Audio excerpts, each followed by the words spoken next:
Hello, everyone, and welcome to SmashBoxxTV Podcast 536. I think that's where we're at. Closing out 2024 with a bang. Hey, we're not done yet, Terry. But we're ramping up to close out with a bang. What's today's date? The 10th? Yeah. So we got the 17th, for sure. Then probably not the 25th. The 24th. Or the 24th. We'd go 17, then 24. Well, I'm not saying we're probably not going to do this Christmas Eve or Christmas. Okay, We may actually skip a week. We'll see if there's any news. Maybe we'll go earlier or later, depending on what travel stuff is going on. And then we might push back, so we're not doing New Year's Eve. We might just do New Year's. Although we have done a New Year's Eve show before. Things could get wild. Or they could be mild. I've already started drinking for New Year's. There you go. Just saying. Get an early head start. Welcome in, everyone. I myself have just ventured back from a somewhat chilly area of Florida, Gainesville. Hey, I wasn't complaining, but it did get down into the 30s, the mid to low 30s. So if you were an early morning player throughout Friday or Saturday specifically, you were definitely colder than what you're used to. I think that's a fair statement. I can understand. Of course, I roll my eyes a little bit coming from Wisconsin, but it was legitimately chilly a couple of mornings down there in Florida, so I can understand. Of course, coming off of this weekend, the Chain Hawk Open 13, I could go on for hours about it. I won't, but we'll talk a little bit about that. We'll also talk about some of the other news or not news that's going on in the disc golf community. A couple big stories that had broke. We can provide some quick insight. Plenty of you have your own thoughts, opinions, and conversations and fodder that's taken place. We'll see if we can add on a little bit to that and a few other things.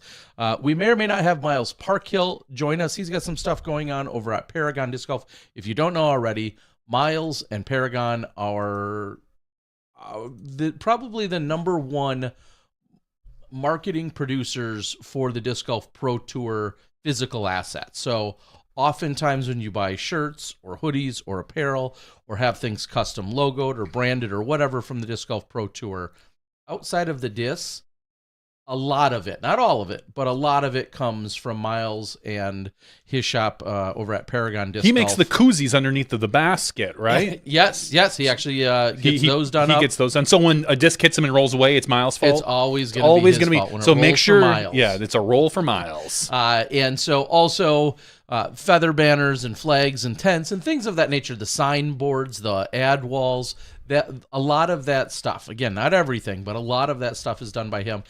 So clearly he can be a solution for tournament directors, bag tags, things of that nature. And if it's not tonight, it may be as early as next week that we have him on, because he wants to talk about some things that he's got going on. He's produced plenty of stuff for us throughout the years and is the initial and first go-to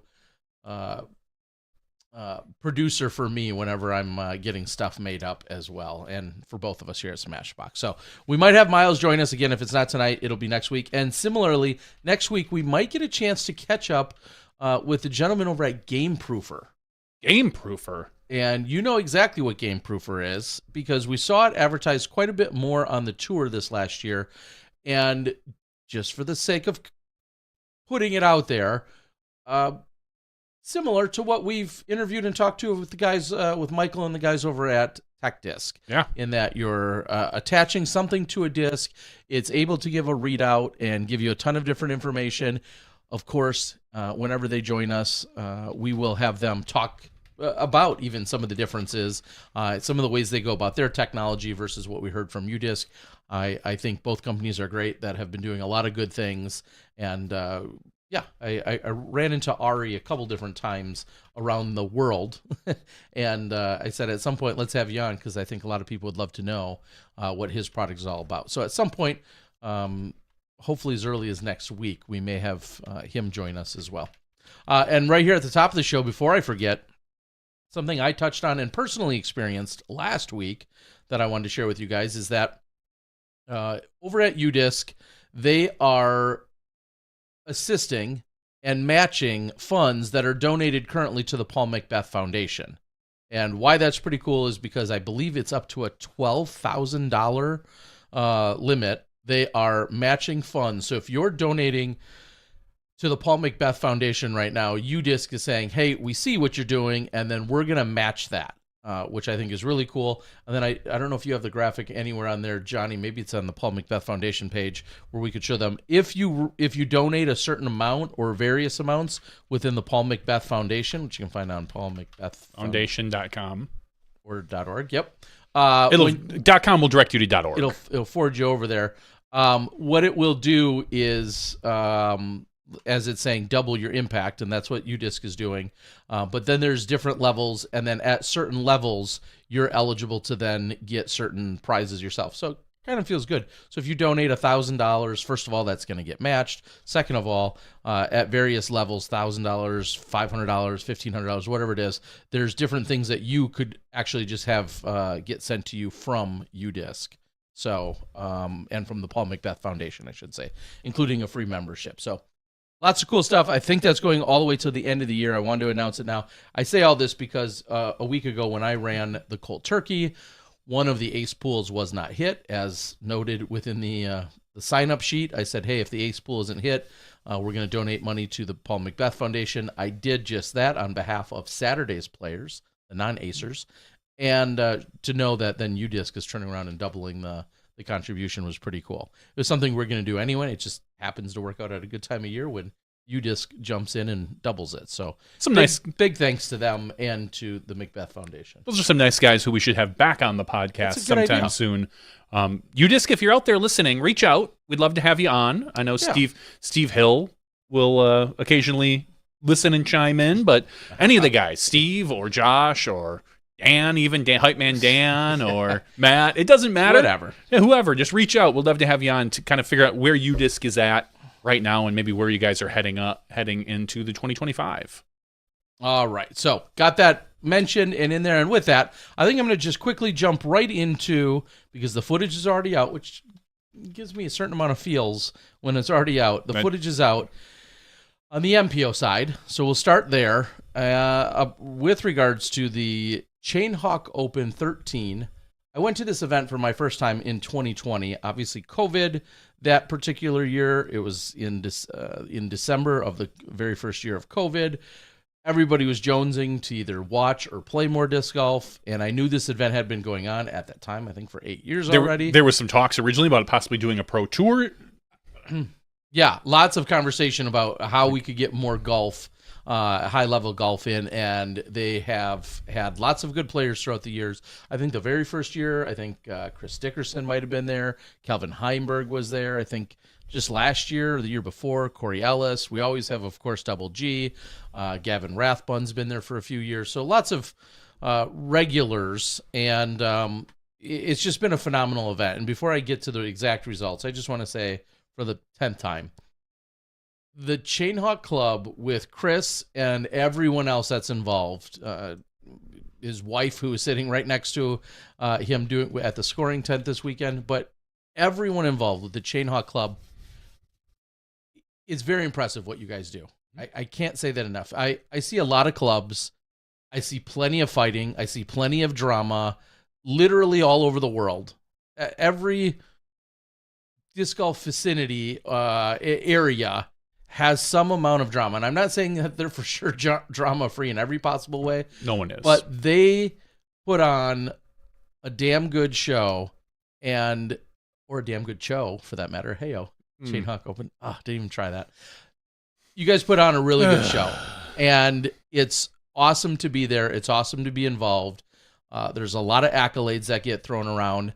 I don't know who does what in terms of everything, but it gets done. I see that there's work days.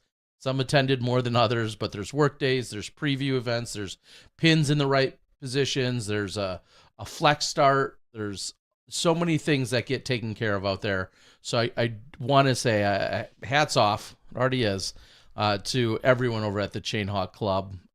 If you guys do have problems, you keep the drama at a minimum and keep them hidden behind closed doors, at least for the weekend, because I don't see it. So whatever you're doing, keep it up. I love seeing it. And I feel like they are a club that others could certainly learn a few things from, just with the way that things operate. A lot of hands on deck to make the event happen. with that, we had a Swedish invasion this weekend. And I think that was largely in part. I think we need to stop that. I don't think that's a good thing. It depends. Largely in part to some scheduling and some assumptions I think that were made earlier and whatnot. But when it was all said and done, we ended up having 3 Swedes in the top 5 spots, all that were competing here this weekend. Of course, their ratings put them in that kind of general area anyway. It's not like any of them were a complete shock. They're all, rated over 1,000 and solid players. But when it was all said and done, the 17-year-old Hjalmar Frederikson took it down, by a single stroke over Double G, over Garrett Gurthey. And Double G made a run at the end, birdieing the last 6 holes in order to lose only by 1. Hjalmar bogeyed hole 14 and parred hole 17 to give Double G a chance. Yeah. Like, it got down to the end. It did, and I'll say, on hole 12, when we saw Double G take a bogey, I was like, that's it. That was the nail in the coffin, because it was a 2-stroke swing, which ended up being a 4-stroke advantage for Hjalmar. And I was like, all right, that feels like it's it. Just all the momentum in his favor. And then to see, kind of the reverse of that on 14, and then watch how exciting and dramatic the last couple of holes were. Sorry if I'm spoiling it if you haven't watched it already, but it's worth the watch. I was genuinely excited in not only filming it, but then also doing the commentary on it a few hours later, because I was like, this was a damn good battle.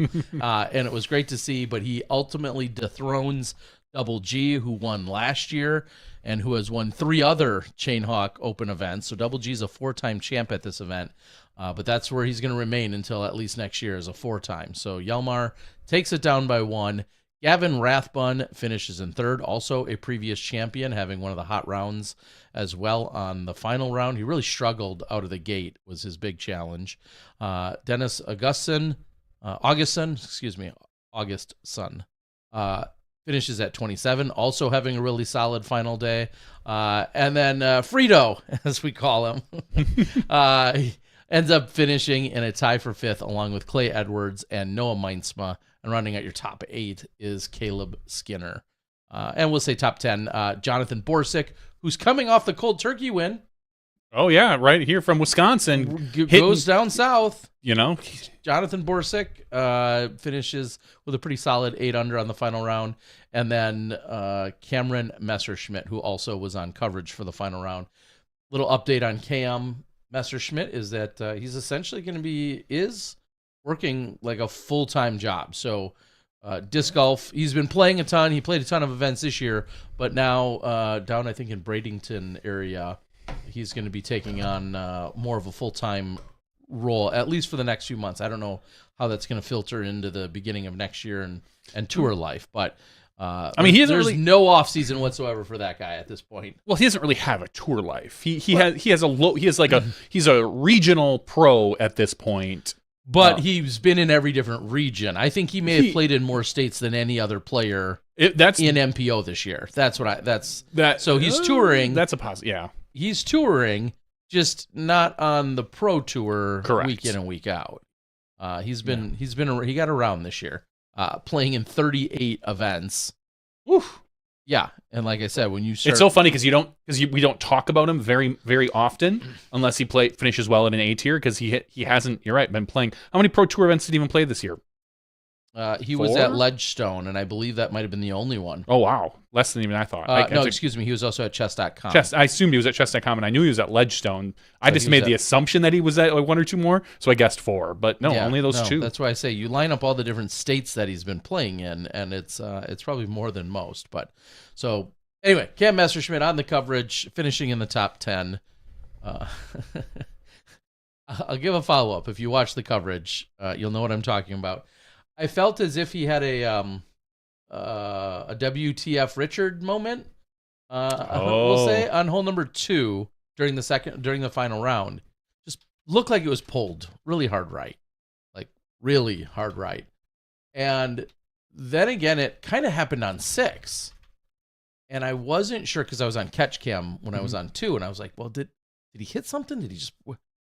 I confirmed with him today, and he's like, yep, just I'm starting work. I'm not playing nearly as much. I maybe didn't have my mind right on those 2 drives, but they were like way off. And Yankzilla. And I'm not saying this in any demeaning way. It's just, but it's when you're used to seeing so many good throws that when something like that happens, you're like, whoa, what just happened? And then immediately I think of those career defining moments where if that gets in your head, just like the yips on a short putt, which he has no problem doing, by the way, he's still a phenomenal putter. But certain things get in your head, and sometimes you just don't shake them, and that becomes the beginning of the end.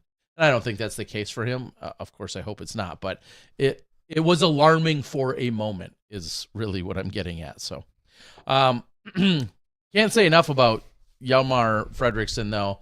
17 years old, throws lefty, but can also throw right-handed. And the comment section that came in throughout the weekend as we had him on Skins match on Thursday, and then feature card Friday, lead card Saturday, lead card Sunday. So I saw every shot he threw this weekend. Were people asking if you reversed the film? Like, hey Terry, that's weird that you flipped the footage here. Because he'd throw a lefty backhand and then get up and throw a righty forehand. I'm like, those go the same way, right? Like, of course he knows this. The comment section. Does he only throw righty forehand? I don't. Did he? I don't know if I saw any. Yeah, did he throw lefty forehand as well? And then he threw a righty backhand. Oh, so he's just literally ambidextrous. But here's the story. For the comment section is that he went out, and when he first started to play, the person that showed him how to play was left-handed, even though he's right-handed. So he just learned to play lefty. So he's naturally apparently right-handed, but he learned to play lefty, which he's damn good. So you would never know. Here's what I do know. That's what the comment section from Sweden said anyway. I know in the Charlotte area, Brian Earhart gives lessons. Mm-hmm. If you're a righty, reach out to Brian Earhart and just learn lefty from him. There you go. That's all you have to do. Brian will teach you lefty. And then, he might not help you out with your righty shots, but then you can learn righty just on your own. And you'll be like a phenom, a 17-year-old phenom, no time. Yeah. Even if you're already 24, it doesn't matter. Yeah. You get to subtract de-age. Yeah. It was very impressive to see all the shots and everything that he could do. He had a couple highlights that many of you see. I'm going to make a couple additional posts out of it, but it was a pleasure. And it was even cooler to know I filmed him 2 years ago in my first ever trip to Sweden when I had covered the Swedish Disc Golf Pro Tour. And to think that he was just 15 then, and now here he is 2 years later. He's 17 and is as solid of a player as he is. Not that we're all that shocked by young superstars anymore. No. But it's great to see him. And I think they were talking about something for, I don't know if it was next year or coming back or something or other. And he made some comment about like, well, I'll be in school. And it's like, oh yeah, we forget how cool, when you're leading a tournament and in December in Florida, and then you forget that, oh wait, you might still have like exams next month or next year. So question for you, and this can go for MPO or FPO. At what age will you be shocked when a player wins? So, like, 17 doesn't feel shocking to me. No, not at all anymore. Largely because you're Gannon types, and even Will Schusterich in the day, and Macbeth was good early, and we've seen good players early. So 16 doesn't feel shocking. Crazy. A young Simon Lizotte, when he was 16, 17. 15? If a 15-year-old comes out on the DGPT and wins an event. Wins an event. Like, Arlinghouse was pretty young. We will see players take top 10 when they're teenagers. Hands down. We will. We'll see it for the next 10, 15, 20 years. I'm talking winning event. Like, at what point are we shocked as, like, oh my God. Like, I think 15. If you win at 15 before you even have your license, not that license, Gannon Burr barely has his license, but if you win at age 15 over the players that we have now, at that point, I think that's a shocking win. Anything 15 and younger. What do you think? Yeah, I was going to say 14 or 15. 15 almost feels like, well, I'm not surprised anymore. 14 would be the new level. I've seen my 15-year-old. He's 6'7.5". He doesn't play disc golf worth crap, but someone like him, built like him, could come out and just be throwing 550 feet. Or any European that takes it serious. Correct, or any European that takes it seriously. So, yeah, I think 14 would have to be the new shocking number. 15, we'd be impressed, but I wouldn't be shocked anymore. I think at this point, you'd have to be 14, but nonetheless, so incredibly impressive. So shout out to all those guys. Snagging 3 of the top 5 spots is definitely impressive in itself. And of course, they're on their way back to Sweden, I think, as we speak right now. So, unfortunately, not an opportunity to have Hjalmar on the show. And if he was back in Sweden, it would be 3 a.m. there or something like that. And he's got school tomorrow, probably. Maybe. I'm not sure. That I didn't ask all of those details, but nonetheless, so impressive. All right, let's head over to the FPO side of things. If you don't want to hear and you want to wait for Ace Run, I think they're going to be a couple weeks, so plug your ears for the next 3 minutes. As I'll tell you, the winners on the FPO side of things included birthday girl, Sarah Hokum, who celebrated her birthday on Friday, which was the opening round of the tournament, and ended up being the hot round during round number 1. Actually, the hot round on that course out of all FPO players in first or third round. So Sarah Hokum goes on to win this ultimately by 3 over Jessica Weiss. Lauren Butler finishes in 3rd. Jordan Linz finishes in 4th. Jennifer Smiley finishes in 5th. We also saw Ellie Midling there. We saw Leah Sinigini. We saw Morgan Linz. Rebecca Frazier, who's been out, was looking for a little outlet to play. We've seen her mom and her dad and her sisters playing golf for a couple of decades now. Rebecca has taken a very serious and lengthy break to playing, and then was in Gainesville, found the club, and was like, yeah, I'm going to go out and play. No, does she live in the area? She lives in Gainesville now. PDGA number 27867. So that tells you 869. Thank you. 27869. And was this I think she said this was going to be the only event of the year for her. It might be. If you just click on her name or PDGA number, it'll pop up. Okay, so she's only played in a couple of events out here, which is awesome. So good to talk to her. It's been a few years, but I continue to see her parents and her sister, one of her sisters, out playing from time to time. Yeah, she played one event in 2022 and basically one event in 2021. And then 2019 is when she played a handful back then. She was that one, she was kind of like an early FPO player that you thought, well, she's got a real chance to kind of step up and be really good. And then it just wasn't in the cards for her to dedicate her life to disc golf. No, because she went on to do, like college stuff, as did her sister, Michelle. Michelle, I think I was just referencing her. Smart girls. Yeah, I was just referencing Michelle, I think, a few weeks ago about working for NASA. And I said, I have so many flat Earth questions because there's so many. Does her sister work for NASA? Yeah, it has something to do with, I think she said specifically NASA now. She had just made that post not too long ago. And that's when I said, I have so many flat Earth smart friends that I really need to get her in touch with. So you can imagine. Hey, just because she works for NASA doesn't mean she's not a flat earther. Yes, her sister said, I'm excited to announce in the new year I'll be working as a senior research scientist at the NASA Goddard Space Flight Center in Maryland. That's phenomenal. Kids go to school. But let me send you some TikToks that have been sent to me just today. I can't. It's a little embarrassing. Can't. It's embarrassing that people send you that stuff as if like there's a reason that they send it to you. I don't get those things. Please do not send me flat Earth things. I will flat out block you. Flat Earth block. Don't be a glober. All right? You're clearly just being a glober. I'm a globist. I love it. No, Doc. Let's be very clear. Let me say it to the camera. I do not believe the Earth is flat. I also don't believe other people believe it. But that's another story for another day. I continue to get posts of someone trying to convince me of otherwise and how stupid I am. Anyway, speaking of things that I don't love, here's a PSA. Oh, jeez.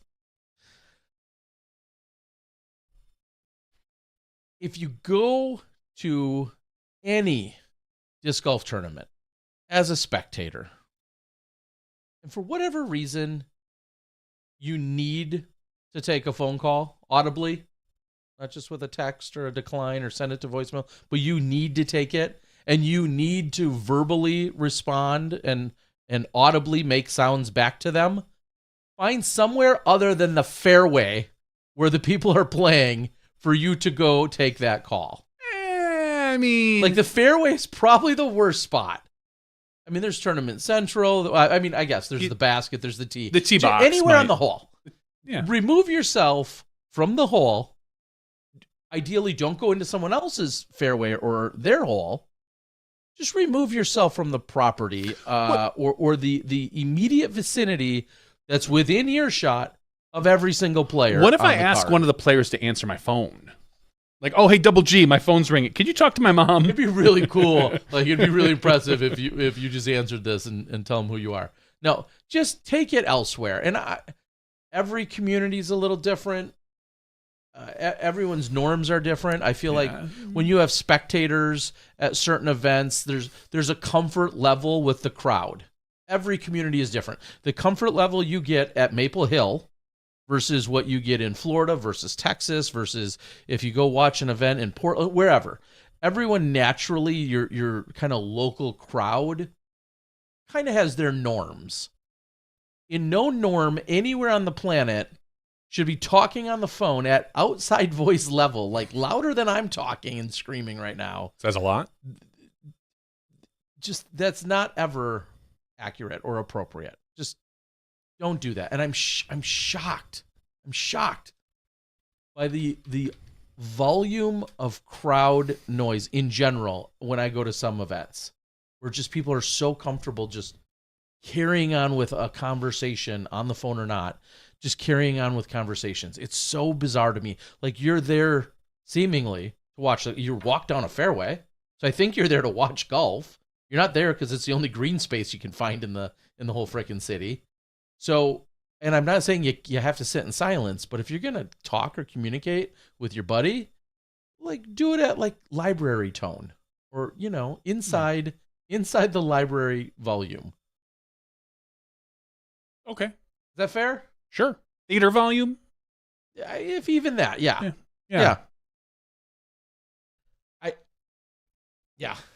And I say this because I do see it at a number of events. I go to Arizona a lot. I see a lot of people, and in Arizona, you're at Vista. There's people walking.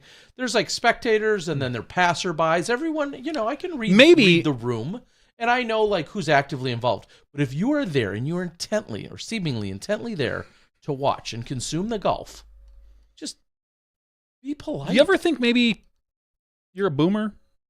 Just get off my part. I'm just saying, like, norms are changing. You go to movie theaters, people have their phones out.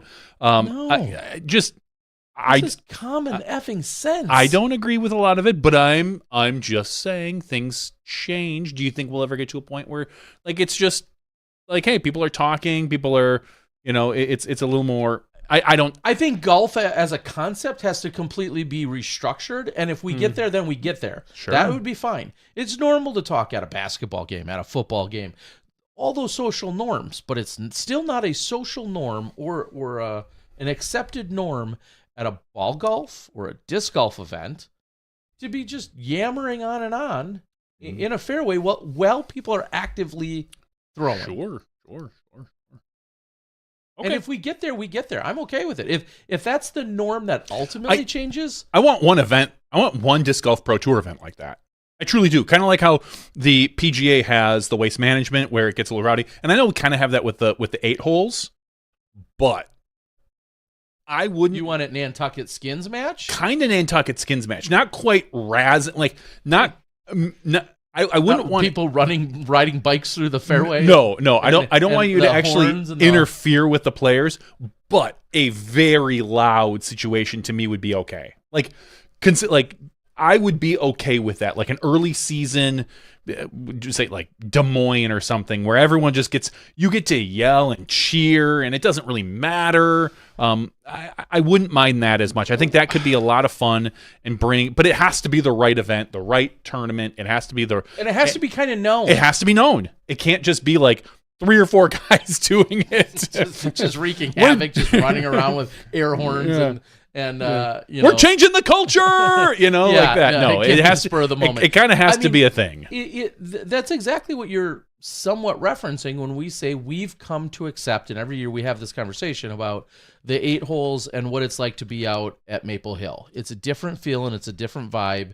Players are now come to expect it, but that's all after, like, basically reactionary to throws. That's not during. That's not. Not chanting or yelling or anything. That's not intentionally. No, I want loud and gregarious. When Gannon gets on the tee box, I want to hear chants like "Let's go, Gannon," or "Screw up, Gannon." Like, I don't care what it is. I want to hear chants while people are on the tee. When someone misses a putt, I want the crowd to go wild. Yeah, like that's the type of event that I want. I think that could be a lot of fun. Maybe I'm exclusive in this. Well, I just think it's tough because, again, like MVP, we have to figure out A, where the line is currently that's accepted and what's not, and then B, how much are we mimicking and or encouraging it? Because, for example, we see what they're doing at Maple Hill. The double eights, the flamingos at Country Club have now fed into that and have their own thing going on. And then what, the 5 hole, the hive hole at Des Moines. Yeah. And they're really into it on that particular hole. I'm good with your conversation, but we have to just, I think, like, know what the boundaries or limits or parameters, what those all are, and when they're actually applicable. Because, or maybe like just you said, just all of a sudden being. Yeah, no, you can't just be like 3 yahoos trying to change the culture. Or maybe you just have like an event where the front 9 is crazy and the back 9 is more. Anyway, just a personal. But again, we've talked about other types of golf we'd like to see, more of a par 3 style golf, all these other things. But I do think something like that could be exciting. It could draw attention. It could draw fans. Just more of a lighthearted, excited. I don't say not quite razzing, but just a louder environment. I want a louder environment for golf. But hey, maybe I'm alone. No, I mean, I'm sure plenty of people would be entertained by that. I think, even though when we get there, though, there's always, like, where's that line? Is that line in there will always be someone amplified cross music? The line. Is that line an air horn? Is that, you know what I mean? Like a noise maker. Like every one of those you have to. I'm the guy with the confetti cannon. That's all I'm saying. Are you going to be running around in the with your shirt off and American flag shorts? I don't think I'm going to be going anywhere with my shirt off yet. I've been working out a lot, but I'm not at that point. Trust me, I'm not at that point. They're looking for that. So, anyway, so that's my PSA rant, soapbox, get off my lawn, boomer moment, whatever you want to call it. I don't really care. Right now the culture is, what is it, STFU? Like, just don't be yammering on and on and on. Time and place, people. In an outside voice for more than one hole from the middle of a fairway. in the fairway. Like that's very funny. I don't hate the individual. I don't, honestly, I didn't even know his name. Somebody else said it. I'm not, I don't hate him, or I'm not mad at him. Like, just the concept of, like, let's just not do that. That's my point. Okay. All right. So, what were there any that was the A tier, I believe. That was the only that's the only A tier happening in the country this weekend. Yeah, in the country this weekend. There are a few B tiers, a C tier, but nothing that would rise to the level of us needing to chit chat about. Okay, I'll just quickly say Scott Conway, who you guys saw at, like, Tim Selinsky and other places, this year, has certainly been making a name and then some. won by 10 in MP40, in MP50. He ended up pulling away. It was tight after the first round, but then Johnny McRae, actually, it looks like he really pulled things away in the third round. But Johnny McRae wins MP50. So wanted to get a couple of those other ones in there. So, all right. Moving on. There is just some real quick PDGA news. Not much, to be honest. But the PDGA released their Winter 2025 Disc Golfer Magazine digital version, which we don't hear a lot about. It was just under a week ago, so you can go out to the PDGA site. So if you're a fan of the Disc Golfer Magazine, they do have a little tutorial and a bunch of articles that are out there, some notes from Doug Bjerkes, and there's a cover story about Juliana Korver, a disc golf legend, 2024 year in review. So some things that maybe I think the PDGA Magazine for a while, and rightfully so, has taken a hit as far as the timeliness of some of the information.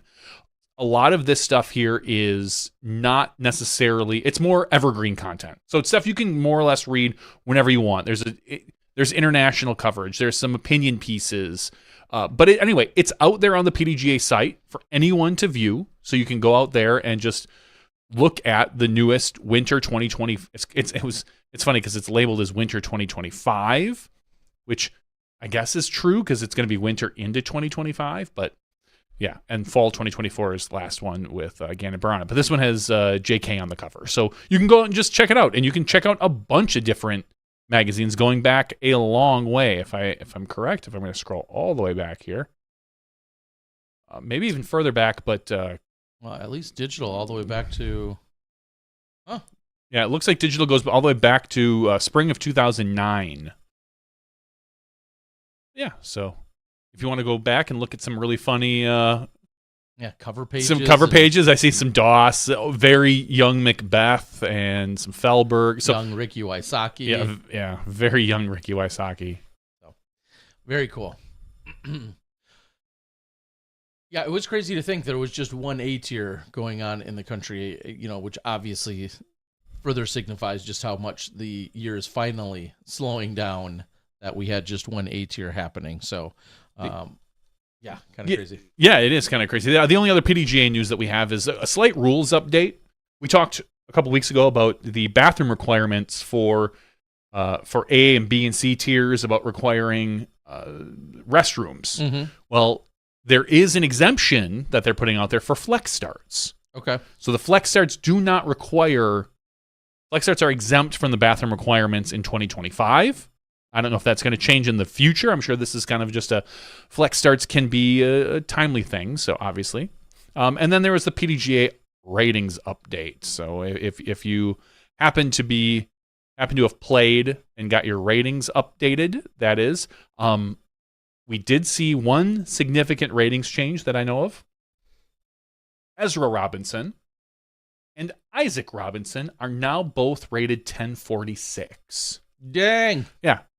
Two brothers rated the same, not just the same, but one of the highest ratings in the PDGA. They're probably like the 7th or 8th highest rated player, maybe even higher than that. I was just going to say, that seems even low. Yeah, it might be higher than that. I'm not sure. But 1046, they're both rated, so those brothers are crushing it.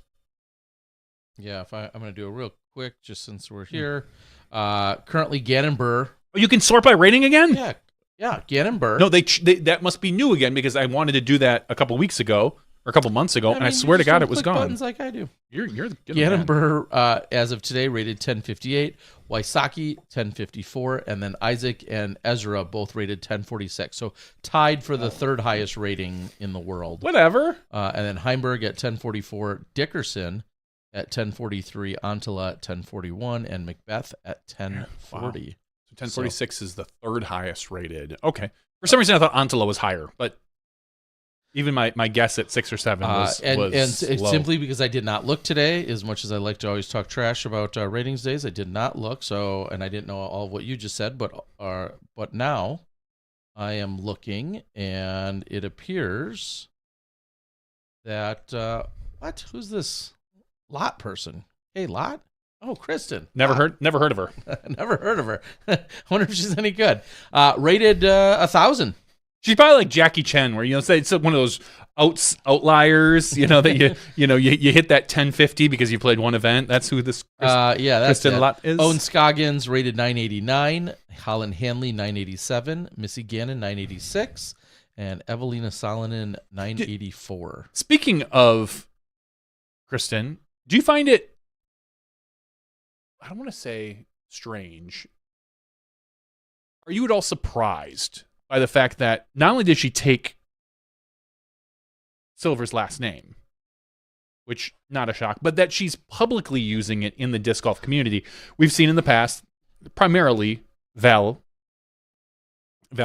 Jenkins, Doss, used Jenkins in the disc golf world, but legally changed her name to Doss. Yeah. Considering like KT has done all this branding that she just kind of had done literally 3 months ago, I think, 3 or 4 months ago. All this stuff that she had just gone through, then to go around and change her last name. It's a collector market, my friend. This was genius. Now, everybody that had the Kristen Tatar, branded stuff, now, not only has that gone up her value and or is more sought after because it's clearly not going to continue to be produced. So you think she bought a bunch of KT stuff and then she changed it? She's going to go and go with the name change. Sounds like insider betting. So I was just going to say, some people might think, I saw plenty of people saying how dumb it was. Or insider trading. That she did it, which I think is hilarious. I don't think it's dumb it's hilarious or whatever. Somebody wants to criticize a woman for changing her name in the first place. I understand where they're coming from, but to use such petty juvenile language to call her out in that way. It was a little surprising that she's not sticking with Tatar for the PDGA and for disc golf, but I wouldn't call it dumb. I mean, if that's what she wants to be known by, then by all means, she has every right to, and I encourage her. It's just, wow. Her name, my choice? No? That doesn't work. No. Okay. No. So, I agree in the sense, though, that it was surprising that after all this branding had happened and everything else that she went through that they developed over on that side, clearly that had to be a thought. Like, with how smart she is, and Silver, and the rest of this company, they had to know even 6 months or a year ago, hey, you're getting married and you're, I'm sure at that point she shared, I'm going to change my name. So, yes, I agree with everyone that says surprising. However, I love it. Good for her and them. And I'm assuming we're clearly going to have to see some fresh new branding in that sense. And I am surprised it wasn't like you said it perfectly, like Valerie Jenkins, who in the disc golf community just keeps that name, even though legally. A lot of people, including myself, tend to call her KT. I wonder if they're going to go with KL now. It doesn't ring off. Yeah. It doesn't roll off the tongue quite as nice. I assume that the community and whoever else will maybe come up with a different name for her, a different nickname, or of course they will. And of course, yes, I read all the people that ranged all across the spectrum of everyone saying, how I'm going to be disappointed or how I'm going to be excited or how I'm no longer going to screw up her name. All the way to someone saying I will no longer be able to act like I'm morally superior because of the way I pronounced her name. No, you'll find a different reason to tell when you're morally superior. Exactly. I mean, don't take calls in fairways. So look at you. Heaven forbid I was trying to pronounce her name correctly. Now you'll have to learn how to pronounce lot correctly. Yeah, exactly. So I believe it's almost pronounced like lit. But I don't know. I'll report back with official wording for you guys. Thank you. Somewhere on a Facebook Messenger thread that I have with Silver himself, I think we were going back and forth about how to pronounce his name a couple years ago as well. I'll have to dig that out, and then everyone can tell me I'm probably still wrong, even though I have Silver himself saying it to me. So, nonetheless, what I do love, there's a lot of dumb shit that gets posted. No. Sometimes even by me, but there's a lot of dumb stuff that gets posted left and right. Whomever cleverly changed the Latitude logo. It's a lot. That I give props to. I thought that was genuinely clever, especially with her being, so much of the, the face of that brand and everything else. So tip of the cap to whoever came up with that. There's a lot of memes that I just really think weren't worth the megabits that they're stored on.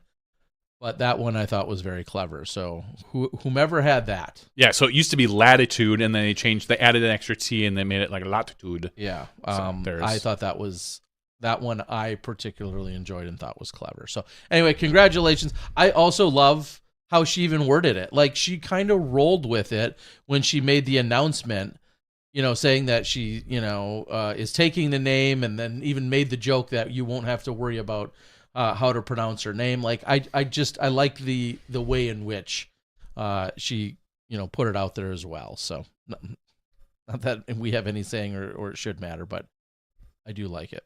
Well, rumor time. I know so much good stuff that I'm not sharing. Oh, well, lucky you. So today's rumor, I know a lot of good stuff, comes to you in the form of Isaac Robinson. Okay. Isaac, who's a free agent, our current 2-time world champ. 2-time. Was shown on Instagram putting. No, don't say it. With a Franklin disc. No. Yeah. I believe he is doing some trolling right now. But there was also a post of him in an airport playing Disc Golf Valley. Oh, I thought on a laptop of all things. Dude, bro, get a phone. Seriously. Using a touchpad. You don't think that's part of the humor in the post? Maybe. He's clearly got a phone. Maybe. I don't know. But using your touchpad, that's like a degree of difficulty beyond. He's that good. He's that good. But then I saw some sleuths that like zoomed in on a nearby television that looked like he was on his way to Detroit. Sure. Which could be a layover. Yeah. Or he's with Kirk Gibson. Kevin Mitchell. Kevin Mitchell was a giant. Didn't he go to Detroit or start there? Maybe he did. He's known for being a giant, though. I know, but anyway. I'm just trying to so how many Detroit Tigers can we really name, though? I mean, Cecil Fielder. I was just gonna say Fielder. Exactly. I mean, we live this close, and we still can't name that many Detroit.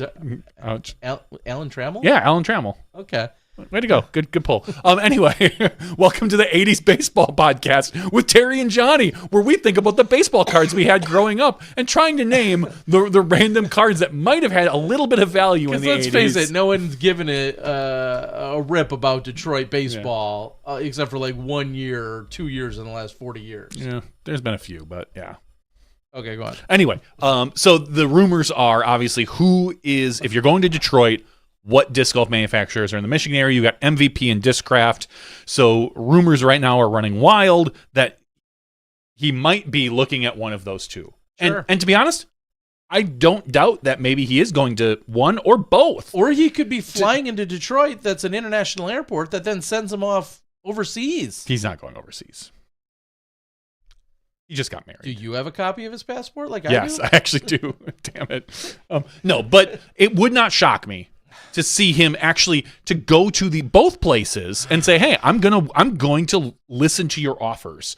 He should be doing something like that. He should be talking to these people and getting an idea of whether it's MVP or Discraft or both, and getting a feeling for what's going on. So, those are your internet rumors right now. Internet rumors. That's all I got. What if I told you I knew where he was going? I would say. Would you believe me? If you told me on the air, I would not believe you. Oh. If we turned off the microphones after the podcast and you turned to me and say, "Hey, Johnny, I know where he's going," I would 100% believe you. Okay. All right. Well, we'll move on. Because even if I did know, I wouldn't tell you guys. No, well, we can't. I mean, we could, but we shouldn't, well, because we want to wouldn't. keep a good relationship with a lot of our manufacturers and players and things like that. We don't want to spill those beans. I say it all the time. I wouldn't tell you if he or any player doesn't want it out there. then I'm not going to be the one to share it. And speaking of spilling beans, there was an article this week in Alta World that assumingly spilled the beans, and we talked about it last week as well, that Climo is, quote-unquote, officially going to Discraft. He's going to be making $200,000 a year, which could be a base salary. There could be a little flexibility there, but clearly we all knew he was leaving Innova, and there was some rumors floating even last week that he was going to Discraft.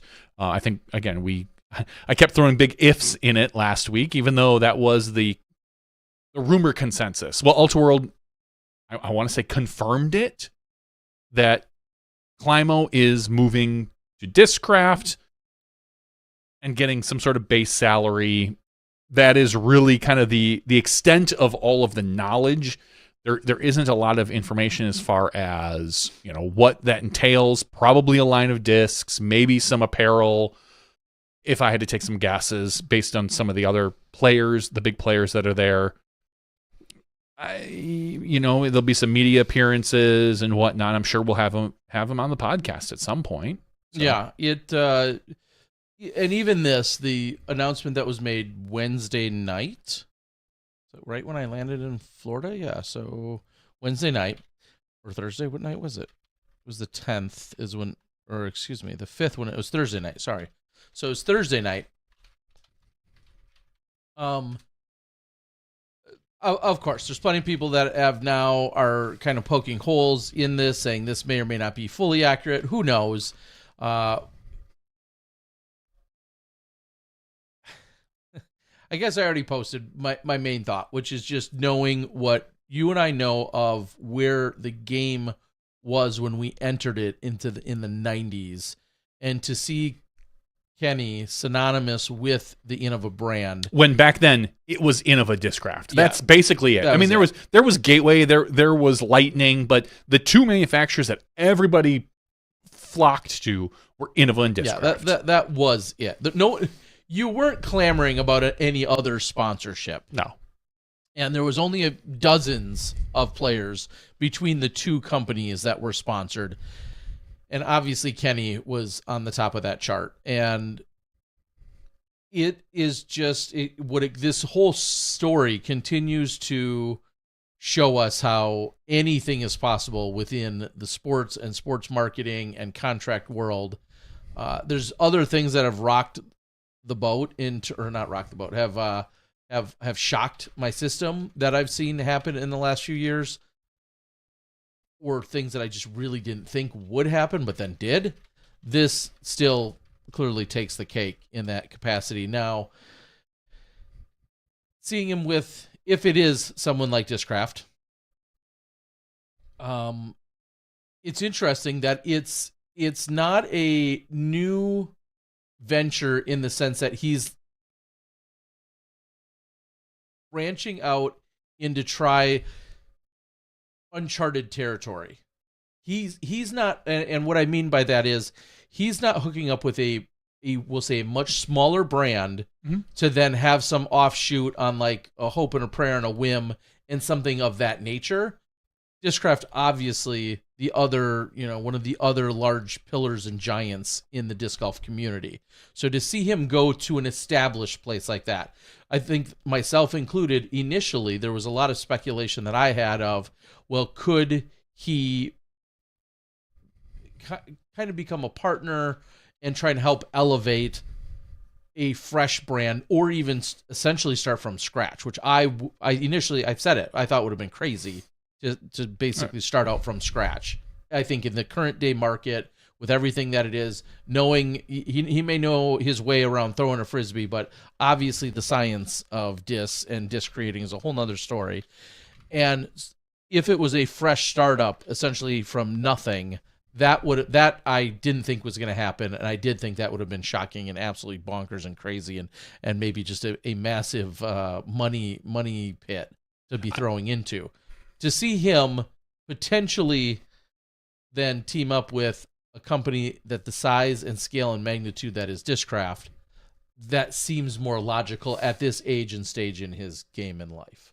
I have so many thoughts on this, and on one hand, as we said, of all the manufacturers to go to Discraft, the rival of the player, if you're Discraft, it almost feels like a poke in the eye to Innova.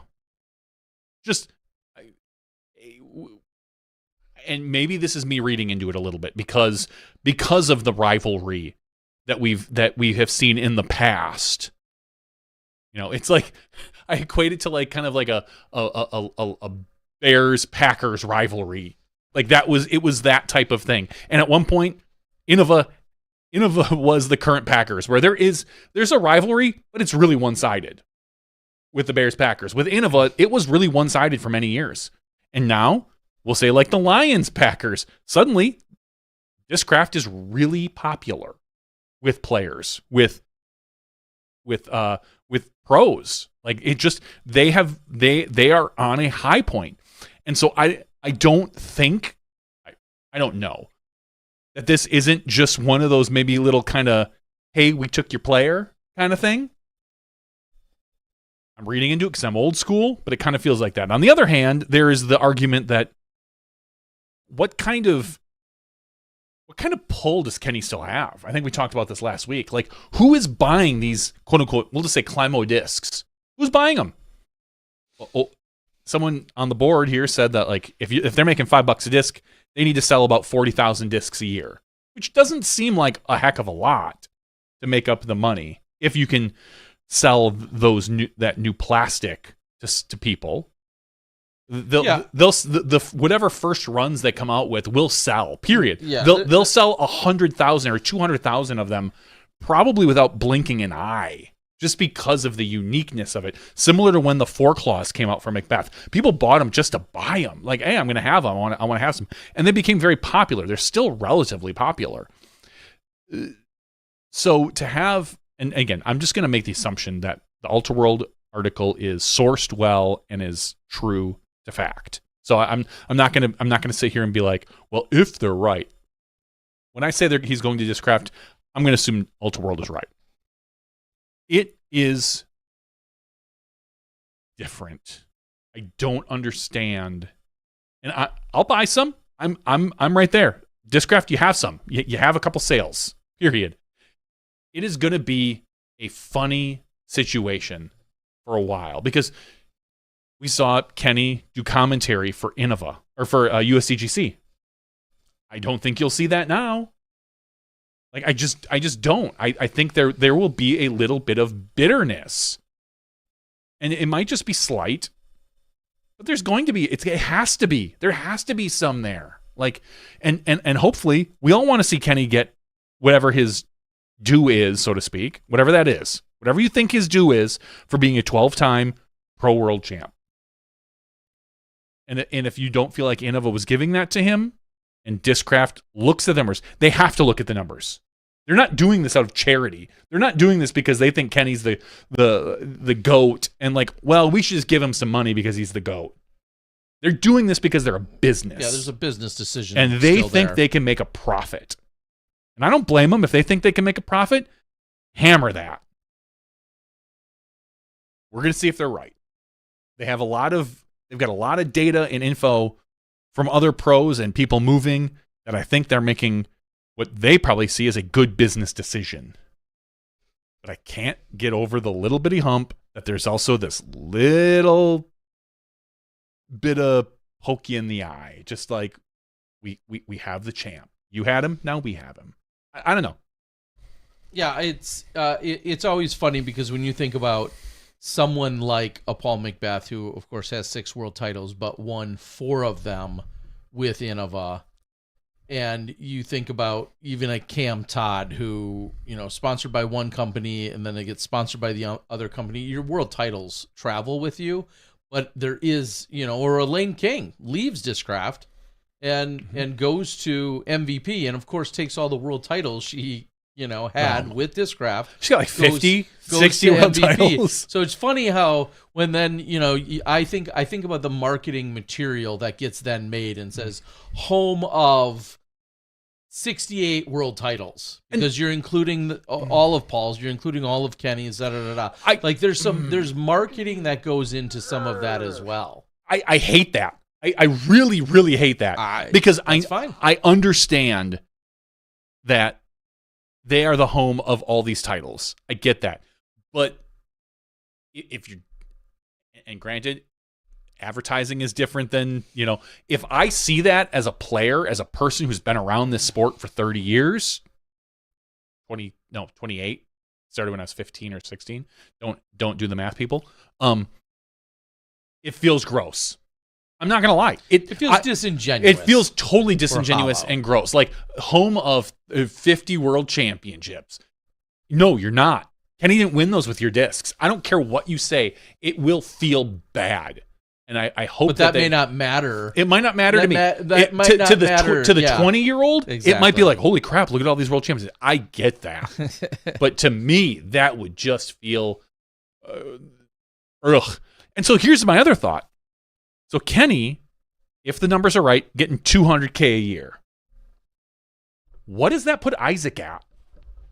We talked about him going to these different places. Isaac has won 2 world titles. Isaac has won Kenzie 2, but Kenny's won 12. Do the math. So 6 divided by 6. Yeah. So whatever 1/6 of. I don't think that's how the math works out. 17,000. So around there, 16 something a year. But what's 1/6? I just think like if Discraft. I think if someone were to offer Isaac $200,000 a year in this market, it feels like that's something that he would maybe look at. Maybe I'm wrong. Maybe he's looking at $300,000 to $400,000 to $500,000 a year, being the 2-time world champion. I don't know.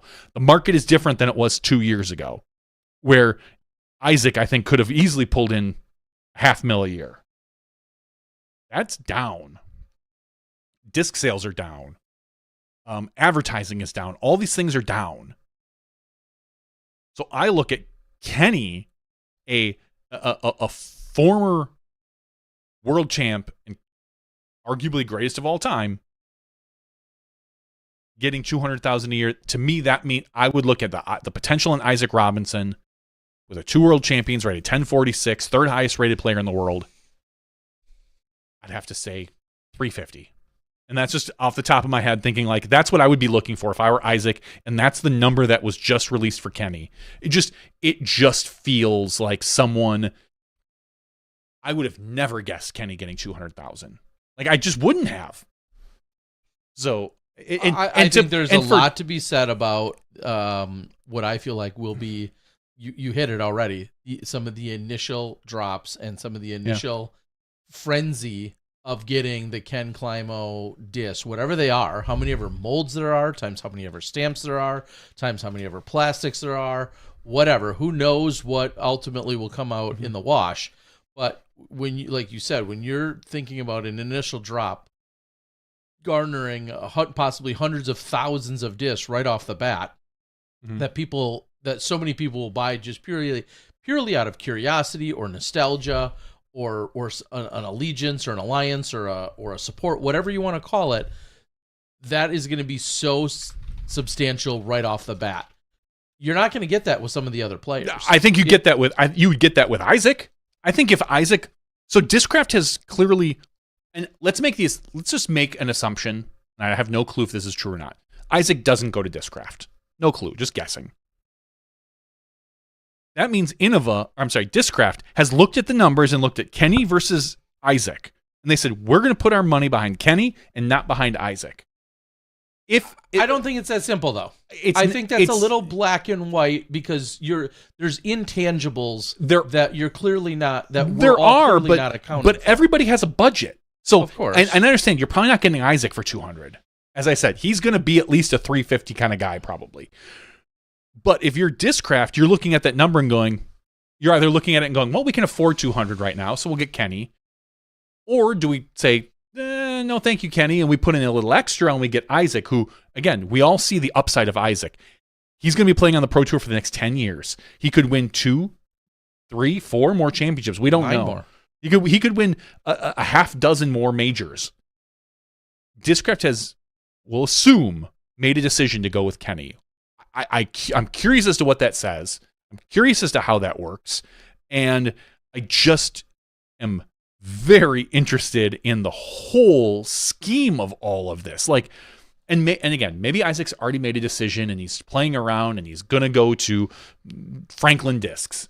I don't know. Cool. Guess what?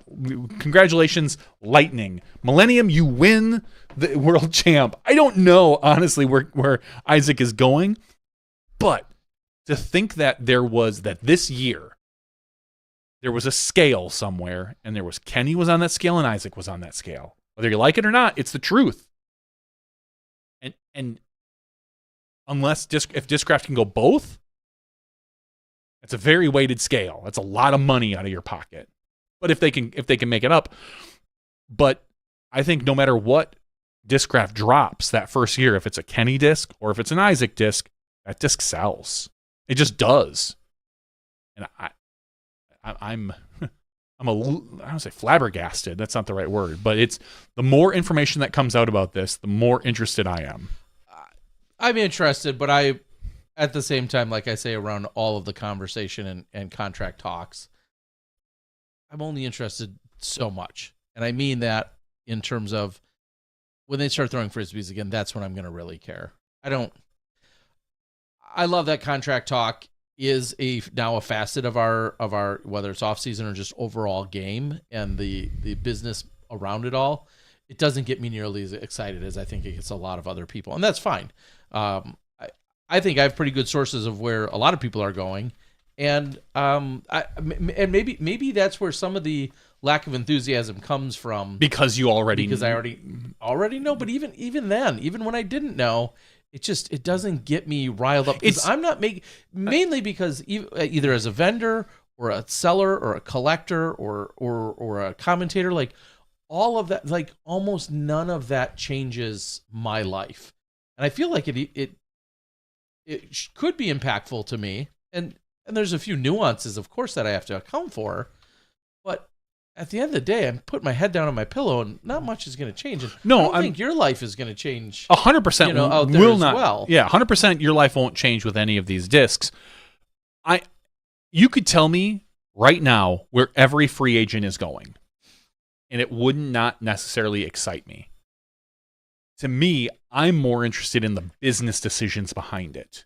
Like as I said, the Climo versus Isaac. Where did Discraft, let's just say starting in August, reach out to Isaac and say, "Hey, we have an opportunity for you here. We know this is the end of your contract.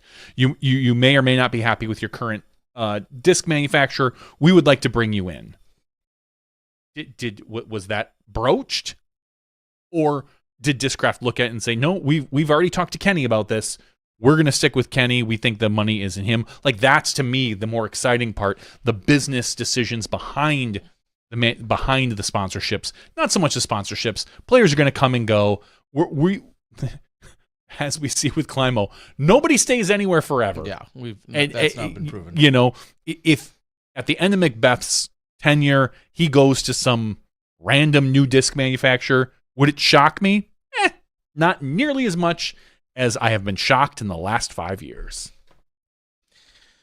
Well, with that, we wish everyone the best. More stuff will continue to unfold. I think, as always, either 12/31, New Year's Eve, or 1/1, New Year's Day, is when you'll see a barrage of posts get put out there on Facebook and the rest of the social media.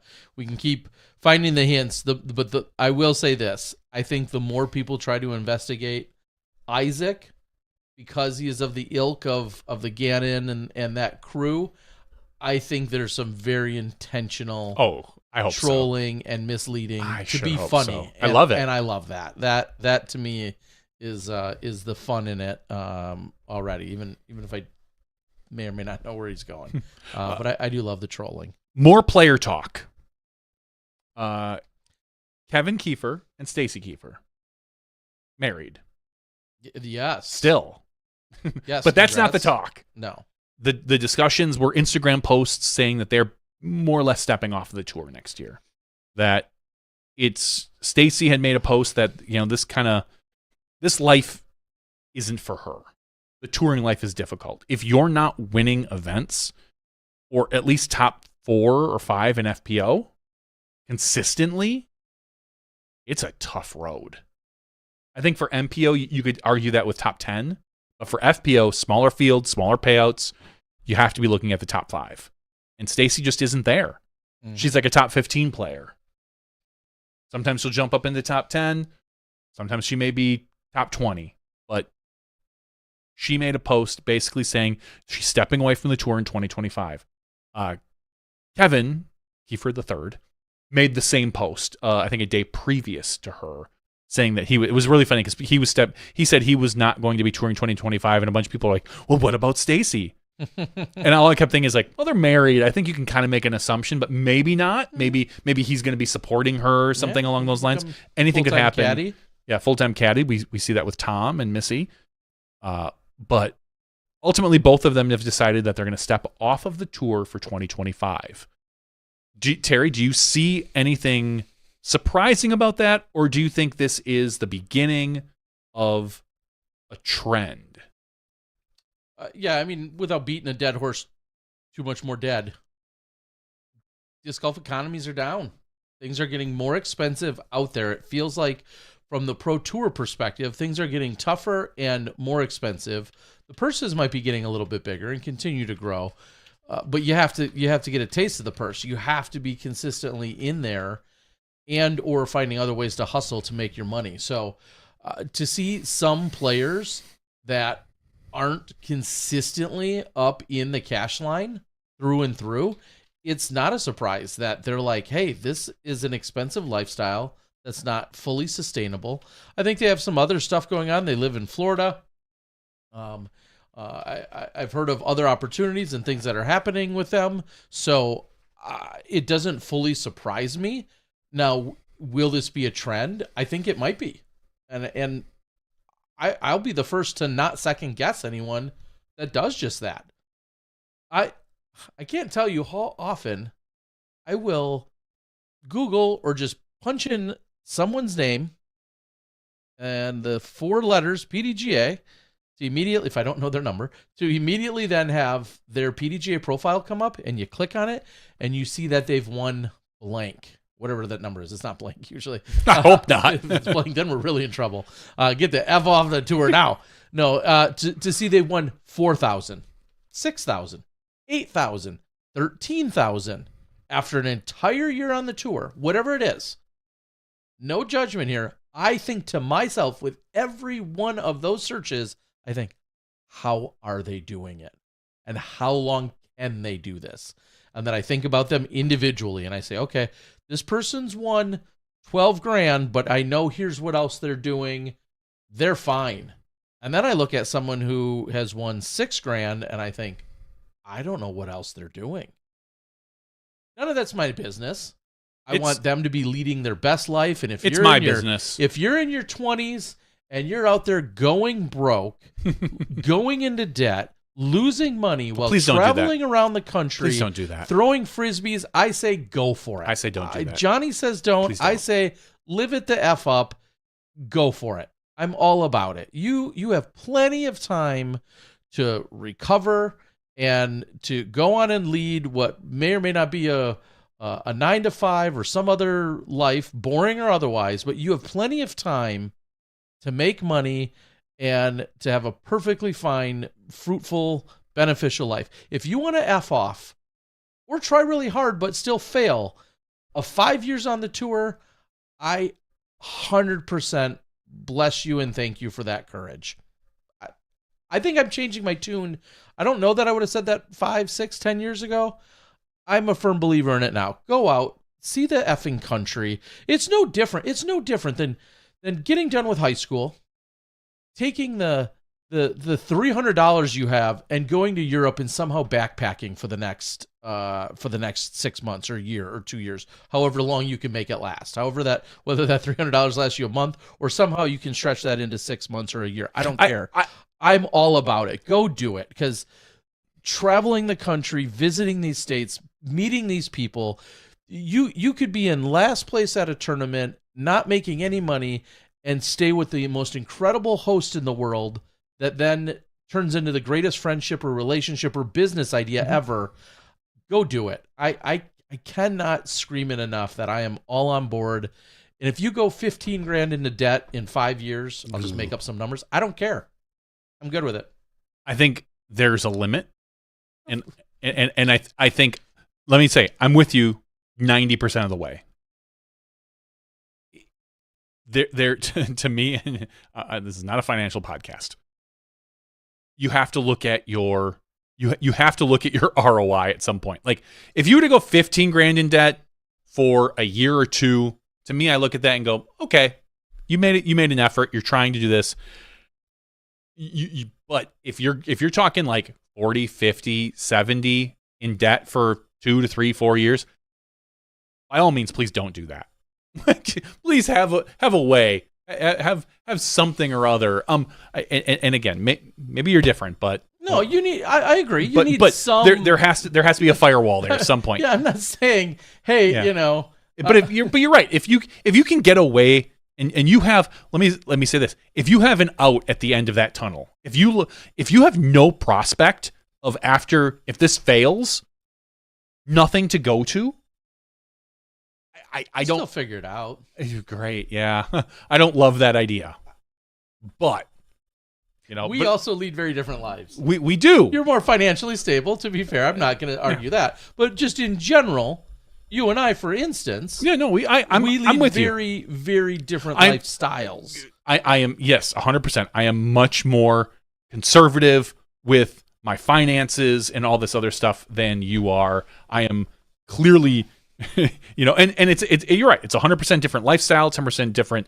I have a stable 9 to 5 that I am looking. I have a retirement fund that I invest in heavily every month. Boring. Yeah, boring.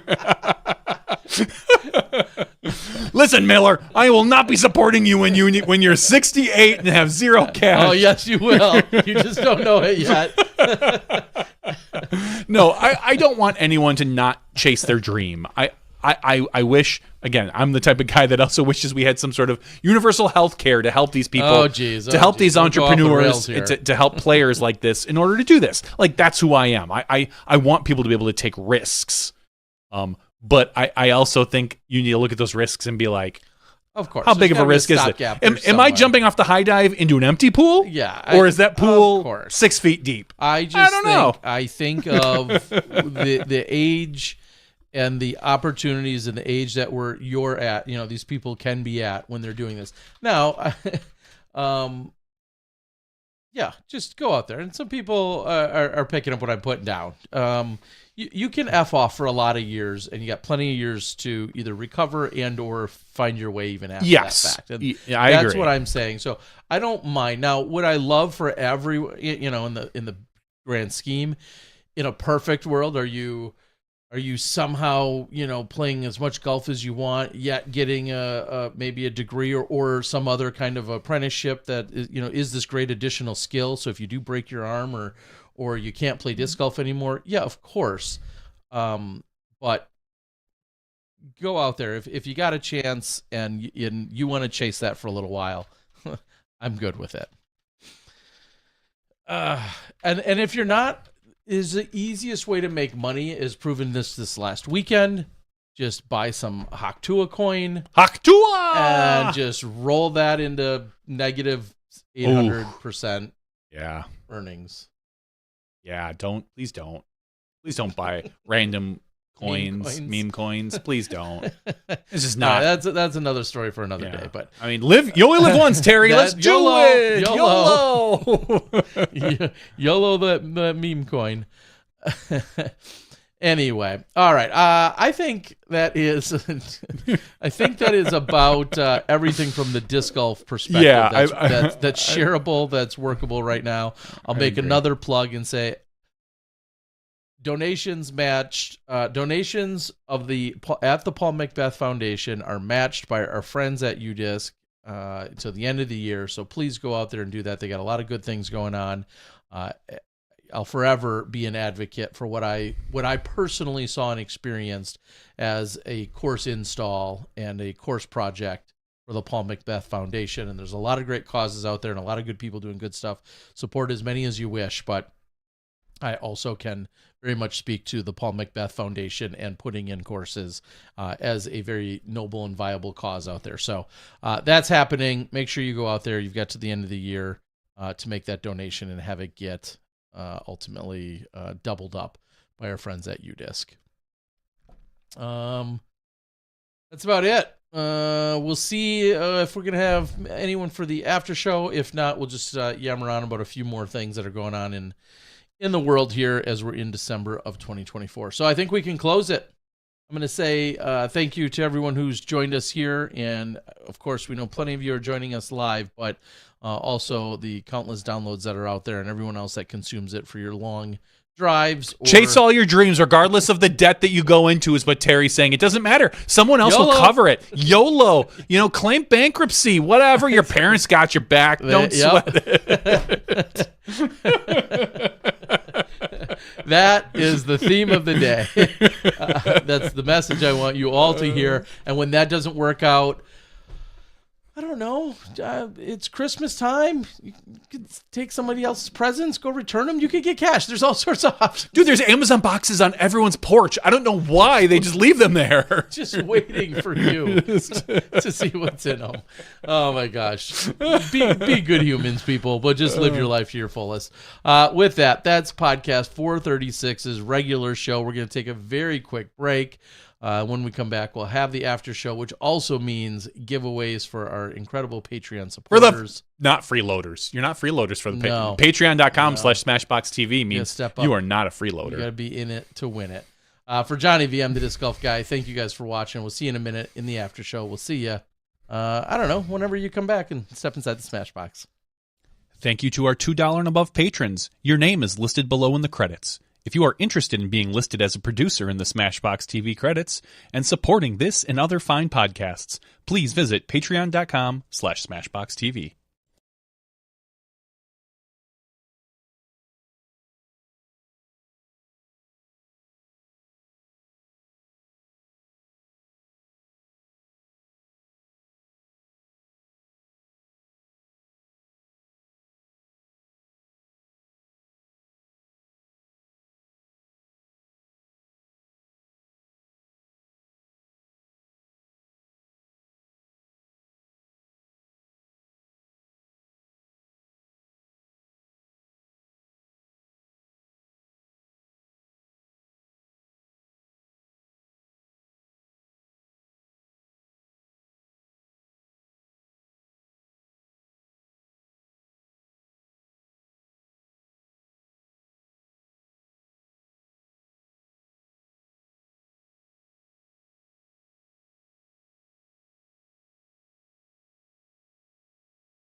Hello, everyone, and welcome to Smashbox TV Podcast 536's After Show. Hold on a second. Shut up back there, kid. I'm doing a podcast. Wow. YOLO, bro. Damn kids. Coming back from school, it's like 9 o'clock or something. 9:30. After school activities. He's probably at the casino. He might have been. He could get in. He could definitely get into the casino. Yeah, that's true. No one's gonna question him. I wasn't carded buying beverages tonight. You weren't carded buying beverages when we were in college, Terry. Which worked out great because I was in there pre-21. Yeah. Do you remember where we would do that? Yeah. Where was that? Right off of, of the north? No, Center Street. 16th and Center. So Milwaukee here. Yeah, in the most degenerate of ways. Or not. For those that I have to assume a lot of colleges are similar in that Thursday night really is kind of the beginning of the weekend for a lot of people, especially when I got a taste of not having classes on Friday, which was just an accident. I had no idea my very first semester. And then after that, I was like, oh, shit, this is a thing. And so I almost never. There was a few times, rarely, that in my 5 years and 2 degrees that I had to have any classes on Fridays. Anyway, so Thursday night, as many know, start kind of the weekend. At one point, I was volunteering at a Boys and Girls Club in a we were talking about underage drinking. Yeah, and then you moved but the point is I would volunteer on Thursday nights at this boys and teaching them computer skills and helping out in a I'm going to call it a rough part of town, not too far from UW Milwaukee. Yeah. When I was done volunteering, I barely got done early enough to then head just down the street to the liquor store, which is then where I could buy beverages, although I wasn't quite of legal age. No, you were like 19. But just the silly irony of here I am doing this good deed of volunteering and giving legitimate effort and putting forth some time and energy every Thursday night at this Boys and Girls Club to then just drive down the road to pick up. And then I was, of course, tasked with the order of the everyone of the college dorm that we would give you, like, hey Terry, we need a bottle of gin, we need a bottle of Goldschlager, nothing over $4. Nothing, please. A bottle, please. That's all we can afford. That's all we can afford. That's what we can scrape together. I'll give you the change when you get here, Terry. Exactly. So. And then you would bring it back to the dorms. We'd sneak it into the dorms, and then we would have ourselves some fun for a weekend. Those were the days. So because you had facial hair, which was great. It was like a Mark McGuire goatee. Yeah, I started growing a little bit of a goatee or a little bit of hair on my chin when I was like 13 or 14. So by the time we were traveling and playing in a lot of tournaments around the Midwest, especially when we went to Michigan quite a bit, whether we were going over there, usually in those college years, it was just assumed that we were older because we were around a lot, we played a lot, and whatnot. And and coincidentally, I'm actually very young from our grade. As a graduate in 1996 of high school, I graduated my birthday's in August. So I'm a very, very young for my grade as well. So that, it didn't matter because I had a little bit of facial hair, a little bit of confidence, and a little bit of being scared. But you just go into the right facility, and there was no karting there. Yeah, I remember a time or two of us driving there and us waiting in the car outside. Like, is he going to get busted? And no, You'd always come out with the alcohol. I took. Yeah, thank you, Terry. Yes, thank you from the hero from my 19-year-old self, a guy who didn't touch a drop of alcohol until I was 19. And then got to college, and you wrecked me. That's you were the downfall of my life. I would be president right now, or the CEO of some multinational corporation. Okay. And instead, I'm here with you. Yeah. It's the degenerate life. I've said it in the regular show. YOLO. YOLO. I did YOLO, and look what happened. Here's where we are. Those were the days. So, Doc says, work with the Boys and Girls Club and meet all the single moms. No, that wasn't the byproduct in any capacity, but it was great showing so many kids and students computer skills back in the 90s, when the internet was just coming about. Yeah, those were the days. Anyway, we got some other old school. You never had a fake ID, did you? No, I think it was talked about. Yeah, but I don't think I ever did. Because that's the talk on the board right now is people using their fake IDs to see different bands when they were younger and obviously probably acquire alcohol. But I was thinking, and I never had one personally, and I don't believe I thought I would have remembered if you would have had one. I didn't think you did. No, but man, those have gotten quite fancy now that we see our kids with. And obviously real IDs that you need for flying, but then I see my kids and what they have for for a temp license and everything else. Just obviously technology's only gotten 100 times better. My kid finally got his temps. It was him and I drove there. He took his test. He passed. He got like 90 out of 100 or whatever it is. And then we get in line, after he passes his test, and all his paperwork was on the refrigerator. And so he grabbed it all, and he dropped something, and then he picks it up and he puts it on our counter, and he runs. We drive there. I didn't check. And so we're in line, and she's like, okay, I need, your paperwork and your birth certificate. And he's like, uh-huh. And I'm like, I look at him, I go, you don't have your birth certificate? He's like, no, that might have been the other thing that was on the fridge. I'm like, the thing you dropped and just put on the counter and didn't look at? The paperwork so he passed the test and then didn't have the proper paperwork. So then you have a year after you pass this test to get your temps. Thankfully, my wife took him back 2 days later with the license or with the birth certificate. So he was able to get his paper. He's got like a paper license right now. Another 7 or 10 days till one shows up in the mail. Until one shows up in the mail. Yeah. And he got it on, what's today, Tuesday? I think he got it on Friday. Okay. Thursday or Friday. He has yet to be in the car, though. We haven't driven him. We haven't driven. Just this weekend was crazy busy for us during the day. Weren't able to do anything. I'd like to get him out on the road in the next couple of days. But, yeah. So my kid has an ID. Do you think I can make it a fake ID? Think I could use it as an ID? Think he could use my ID? Yeah. The fact that, the stature is about right in terms of all the overall height. They look at him and be like, this weight is a little off, kid. All right. Reading off the board, as we love to do, if you're somehow new here, which most of you won't be, but if you are, the after show is the time where we can talk about anything and everything. It may or may not be disc golf related. Oftentimes slides into things that might be pop culture, or sometimes we just jump in the Wayback Machine and head back to yesteryear or yesterdecade for a trip down memory lane or a reference to something much older from a previous lifetime. Sure. So that's what the after show is all about. And we also love to interact with you on the board. So if you've got questions or anything else that you want to share with us or bring up with us, the easiest way to do it is on the YouTube chat, and we can take a look. I see Country Disc Golf is out there. I know you had chimed in last week, Matt, and talking about being out on the road and filming some tournaments and the early days of that. I know we had Ace Run Pro on last week. And as always, I thank you for your help when you assisted me. But yeah, as others are learning, this continues to be a grind out there. And I'll be interested to see how post-production, just in general, not just evolves, because there's obviously all the channels and the smarter people keep coming along every day, but just the need and the desire. And I will workshop this with you guys real quick.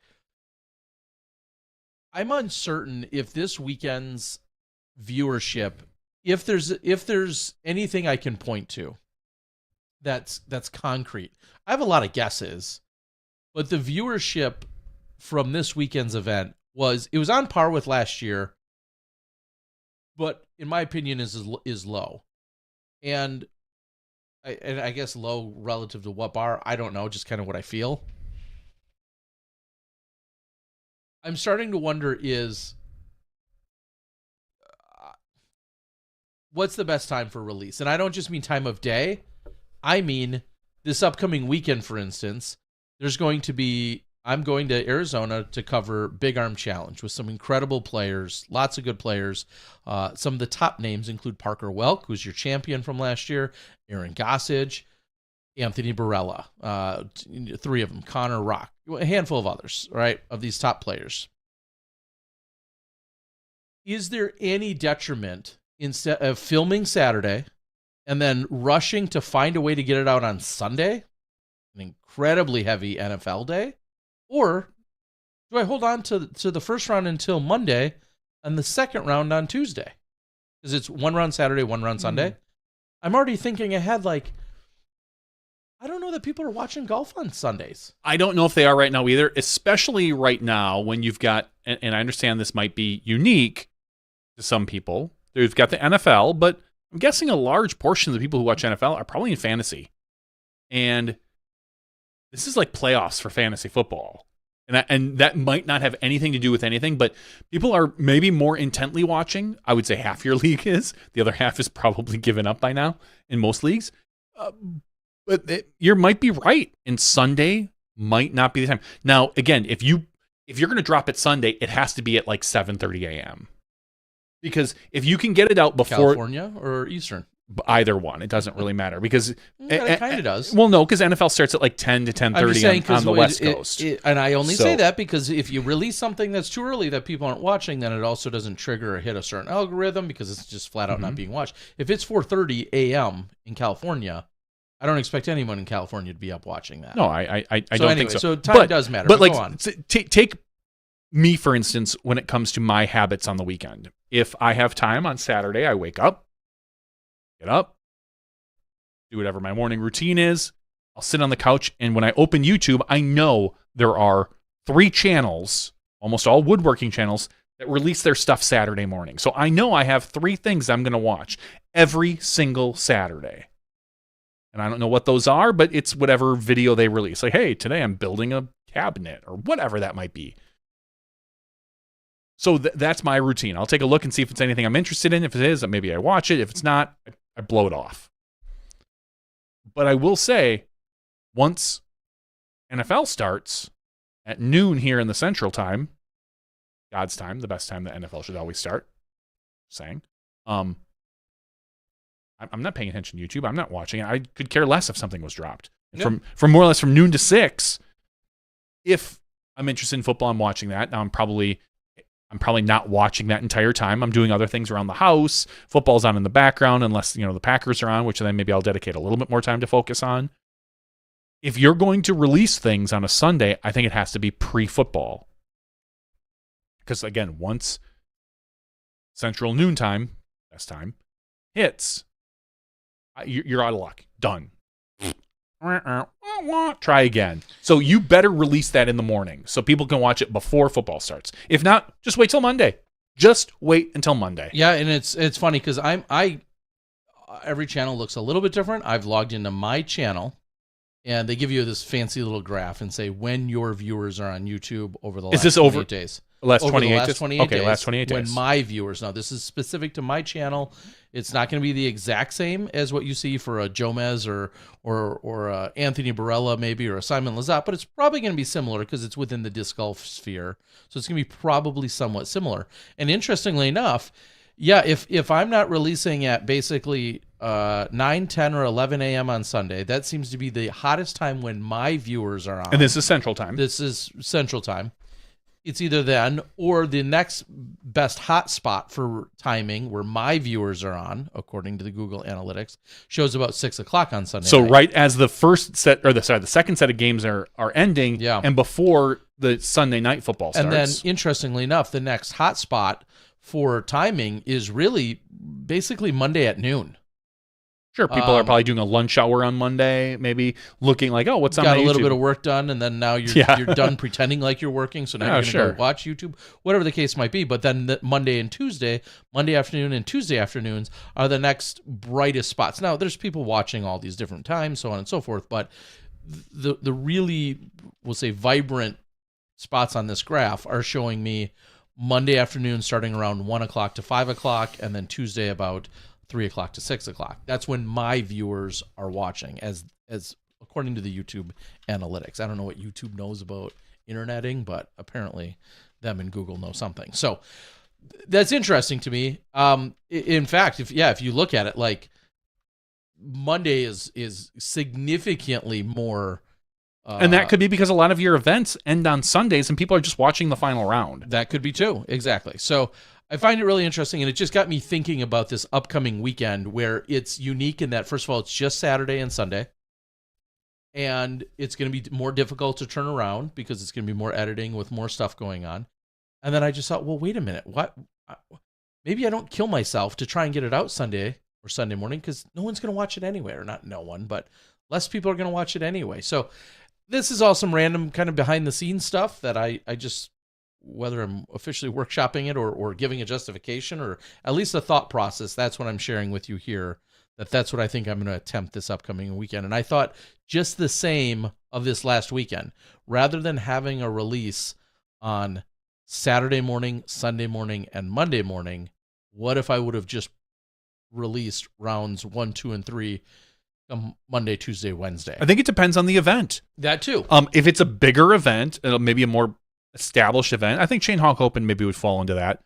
I think next day is going to be better. But I still think that even your next day coverage, not many people are going to care about the first round. A few more maybe about the second round unless something crazy happens, but everyone's focused on the final round. This weekend, the Big Arm Challenge, not quite as an established event, in my opinion. I don't know if anyone's going to care about first round. I don't know. We're going to have we're going to have a for sure feature card where second round is interesting because it could be anybody. There's no guarantee of who's going to even be on the card. Personally, I would love to see you release just both rounds on Monday because it's a 2-round event, right? Mm-hmm. Just release them both Monday. Release round 1 and round 2, not even an hour apart. Drop them together. Because I know you're looking at me like, why would you do that? Because I want to see, what do people prefer? Are they going to skip the first round completely? Like, do they just care about the final round? If you drop them at the same time, and I understand this is weird, will they go back? Will they go back and watch it? Will they like, oh, I got first round and second round? Well, I definitely want to watch first round before I watch second round. Or do they just say, cool, bro, I don't care what happened first round. We're going to watch the final round because that's where so-and-so and so-and-so is going to maybe win. Seriously, like, give people the option for once and see what they choose. What do you want to see? Do you even care about first rounds? And I know you can kind of look at the algorithm, but even if you look at the views, you still are not sure, like, well, did it only get half the views because it was on Sunday? Or did it get more because it was on Monday? If you drop them both on Monday, that's as close to the internet. Yeah, I was just going to say, I don't even like that test, though, from the perspective of, why? Because then what shows up in your feed last is what shows up first, so to speak. You know, you're going to probably watch that. If you have... And drop them an hour apart, whatever. Yeah, I think that's... Most people, honestly, they're going to drop in your feed first. It all depends on whether or not you're looking at your feed for that hour. Cool. If you drop round 1 at 7:30 a.m. and round 2 at 9 a.m., I might not look at my feed until 9 a.m. because I get up on Monday, I'm going to work, I'm getting ready, I'm going to sit down at my computer, probably answer a few emails, and then oh cool, things are slowing down. Click, let's see what's on the YouTube. I don't think it matters. I don't think it matters if you're going to drop them an hour apart, an hour and a half apart, or right at the same time. I honestly, there's probably a tenth of your viewers that would really notice the difference in times. Yeah, and what is so tough is there's other than YouTube rolling talk some here. dice. Well, and other than rolling some dice, there's no way to know any of this for certain. Yeah, you're rolling some dice and then giving it some tests, and then even then you still never know, because if you have a stacked featured card, but then let's just say 4 lesser named players that's a great show up on the final day. That's clearly not a very fair test. That might actually be a better example, because you'd be like, oh, look, round 1 got way more views than round 2, which had no views. Even though round 2 is the final round and it had a few less names, round 1 got the names. I know that the names are going to bring in people, versus, if it's vice versa, where all the names are on the final round, and everyone just watches the final round, that's when you're kind of maybe questioning yourself. But it's anyway, that is what I'm looking at for this upcoming weekend. One of the other releases that I have, someone asked on the board, I'll put together the cold turkey, which I know most of you are sitting on the edge of your seat for. But I will release that as well. That was, of course, the C tier that I ran a couple weeks ago. And my buddy Dustin graciously was able to capture that in the less than ideal conditions. And we'll see how that played out. But I have not edited that together yet. So, and then Doc Zen says, I need some cheerleaders. Just disc golf cheerleaders like Kelsey Smith, like Brody's wife. She's a Raider cheerleader. Yeah, I don't know where these cheerleaders are implemented. Is this on the course? Is this while I'm editing? Where? Just like the old man show on Comedy Central, just women on trampolines or something. Yep. Just insert that in between rounds where ads used to go. I think it's a little dated, but it's a perspective. It's one way to go about it. That's for sure. So we'll see what happens there. Carney says YouTube has forced content creators to make videos for the algorithm, not for the viewers. I mean, yes and no. It's clearly there's both. There's more disc golf content creators today than there ever has been before. There's no doubt about that. And everyone is trying to find their niche, whatever that might be. And occasionally a random channel pops up. I may click on it for a few minutes just to see what this is all about. Sometimes I think to myself, why in the F would anyone watch this? And then sometimes I can say that about my own shot-by-shot coverage as well, that some people do watch. And I think he's talking more than just disc golf. I think he's talking in general YouTube creators. Sure. And he's not wrong. There are some YouTube creators that will look at, I'll fall back to woodworking. You have people who build something. Hey, I'm going to build this awesome credenza. And it might not get, let's just say 10,000 views. The same person does a quick, hey, let me review this new sander, and it gets 50,000 views. Yeah. And suddenly you're like, oh, well, why am I doing all this effort to build this awesome credenza and show all these people how to do it when this stupid tool review gets 5 times as many views? So instead, you might be chasing the algorithm to think, well, if I want to make a living on YouTube, I really need to be focusing on this type of content, blah, blah, blah, blah, blah. And that might be the same with disc golf. As we know, someone could put out the greatest little disc golf documentary, a cool 12-minute documentary on the history of Terry Miller. Awesome. And it could be done by a phenomenal company with all the greatest graphics and this and that. And it might get 3,000 views. And that same company goes out and puts out shot-by-shot coverage of, a B tier in Illinois, and it gets 8,000 views. You just... It is funny. You're going to look at it and go like, well, what should I do here? If I want to make a living doing this, I'm clearly going to chase the views, so to speak. To some degree. And I think some people, if they're clearly making content of stuff they don't enjoy doing, which is the same reason you don't see me doing disc reviews, because that's just not something that interests me. I think there's obviously a market for it. And I've got all the perfect key phrases. Blend of plastic. Yeah, I've got all the key phrases. I've got them locked down. I really do. Just the way they feel good in my hand, mainly. But that's just not something that really interests me. I also see how some other people are making content. I think, okay, that's interesting. Like, shoot your shot. Clearly, I'm no expert on all these different forms. I mean, Tim and Ray. Some things I watch, and I'm just like, oh my. Who I do think to myself, why would anyone watch this? Tim and Ray bring up a valid point. If your video's not at least 3 hours, what are you doing? yeah. You're just wasting time at that point. I mean, honestly, what is the point? Yeah, I mean, we're only an hour and 48 minutes. Yeah, tonight's gonna be a really short one. Yeah, I mean, we're lucky to break 2 hours here tonight, folks. Yeah. So, do you have anything outside of disc golf you'd like to talk about? Is there anything? Do you have any notes, or did you not prep for the show like I told you? Yeah, let me run through my notes. Side note, this does go back to Sean Jack a few weeks ago, and I made the post just last night. Quick layover in St. Louis, but got my 20th leg on Southwest last night.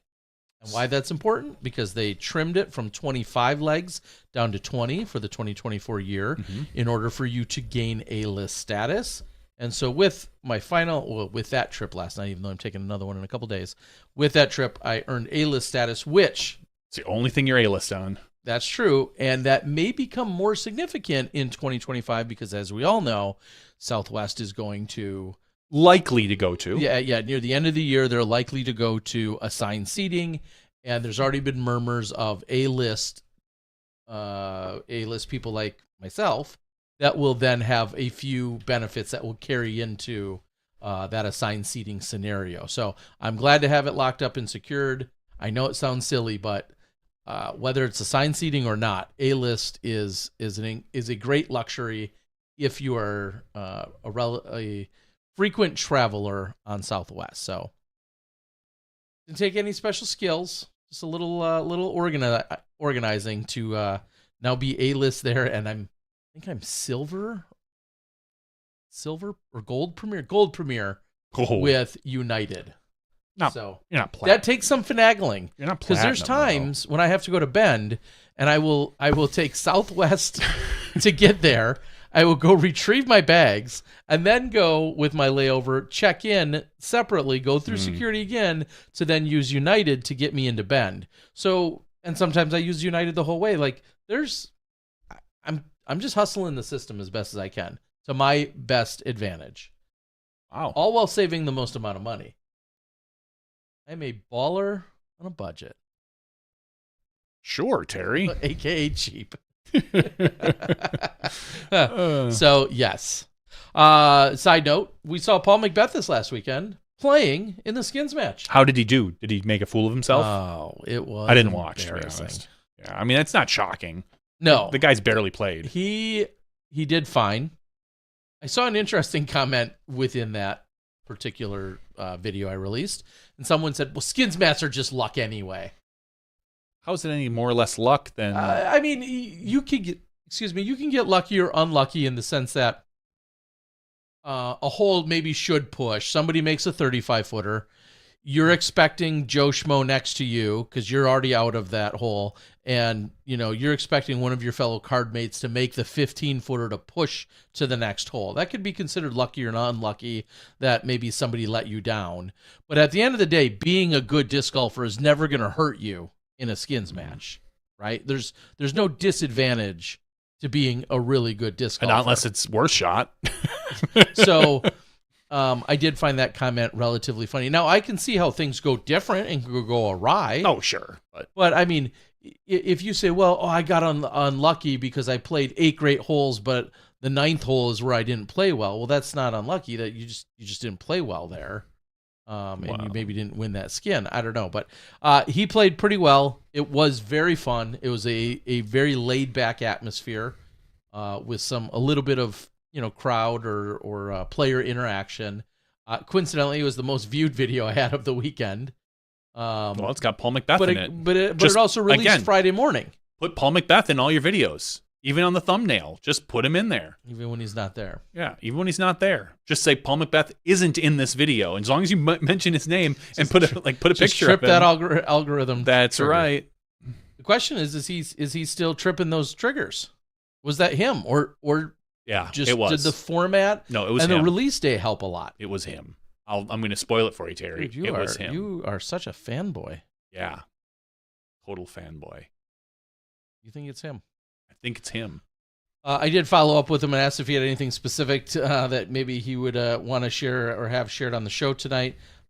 He sent me a picture of him at the pickleball court and said, this is my second pickleball in like the last 2 years. So it's only my second time playing pickleball. And I said, I thought it would be more than that. He seems like, no, I haven't really since my shoulder. That makes sense. So... somebody in the comment, I don't know if they were joking or not, but somebody in the comments said that Gannon Burr is live with Ken Climo right now. I see Gannon Burr is live on Instagram. Bring him up. I'm going to click on Let's jack their stream and show it.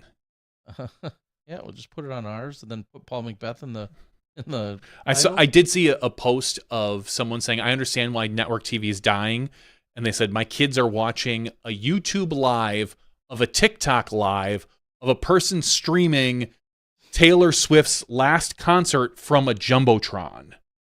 Like they were sitting in front of their TV watching this like restream of a concert. So. Okay, so I have clicked officially on Gannon Burr's. That does not look like Ken Climo. No, it looks like he's talking some diss, and at one point it says live unboxing. So they're I don't know if they're going through a disc. It's just Ben the intern from the Staggered Stance show. Yeah. So and I say just as in like it's Ben the intern. Yeah. Anyway. All right, let's read off the board. I'd be the greatest worst shot disc golfer ever, 42-time world champ. That'd be tough. I mean, worst shot entails that you've thrown at least 2 shots, or you're playing doubles. Yeah, that rubber disc. They must be probably talking maybe about Vibram. That's it. Just shut the internet down now, Ray says. I don't know. I'm trying to think if there's anything crazy from this weekend that was down in Gainesville. I already said that it was a little bit chillier. Great people down there having a good time. They, Friday night we had a We went over to 4th Ave Park, which had, or 4th Park Ave or 4th Ave, food cart, pod, beer place area. Really good putting, little putting course that was set up. People had a really good time over there, as we did last year. And I don't know if there's that much stuff. I heard some, Disc Golf Pro Tour murmurs. I heard tournament event murmurs. I heard lots of conversation about sponsorship talk, sponsored players and things of that nature. Got a lot of random interactions there. The other big thing that I haven't fully dove into yet, and I know I'm going to sound old when I say this, Double G is all about whatnot. Whatnot? Not WhatsApp. No, not WhatsApp. Whatnot? Whatnot. I don't know if I've ever heard of Whatnot. Yeah, it doesn't necessarily surprise me. It's Thanks, jerk.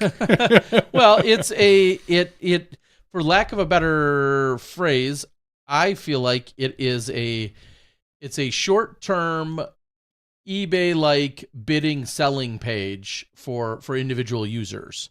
So you log in, you basically say, hey, I've got this, just like I did on New Year's Eve like 3 years ago with my daughters, and I had a whole bunch of disc golf stuff in front of me, and I'm like, hey, here's this disc. Does somebody want to pay $20 for it or whatever it was? Clearly that wasn't very sophisticated. This is. And very, I think, popular in sports cards, also very popular for lots of antiques, and it's a live eBay auction setup, and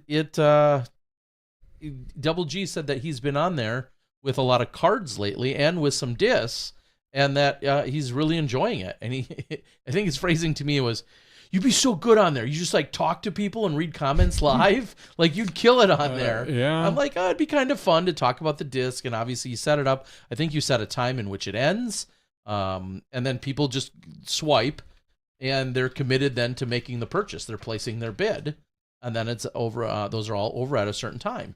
And it's been around. This isn't totally new. I know some other disc golfers are using it, but Double G was all about it. We had a little excerpt in the one of the videos from this weekend talking about it that I put out there for everybody. And Country Disc Golf says, a lot of people saying it's hot right it's now. hot right now. They're saying I would love the UI of it. It's basically real-time bidding on items. And I understand, again, I know TikTok, as people are saying, TikTok is more or less now one giant selling place where it's just trying to push you to basically stores and stuff. That's what TikTok has become. For somebody to buy basically an affiliated related product probably from you. Yes, sure. It's a ton of that. And so this is more of a live auction app. And you're putting up then very specific, like someone on TikTok might be directing you to a shop where you have a bunch of just like stock items there. Mm-hmm. Obviously, when we're talking about things that I would be interested in doing are, hey, this is, a 2026 USDGC rock. This is it's so funny because specific items. I had never heard of Whatnot, but now actually I think I have.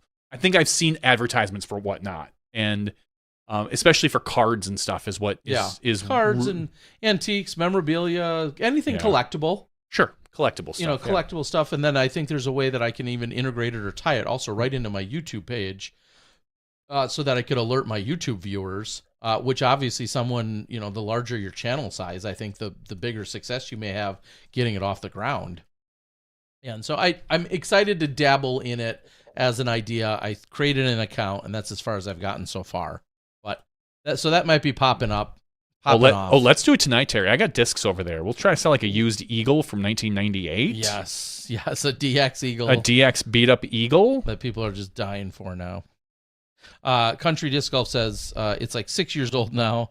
I bought a few golf clubs on it. Yeah, just last weekend 2 weeks ago at my tournament, a gentleman had told me, he's like, oh yeah, I bought some discs on Whatnot.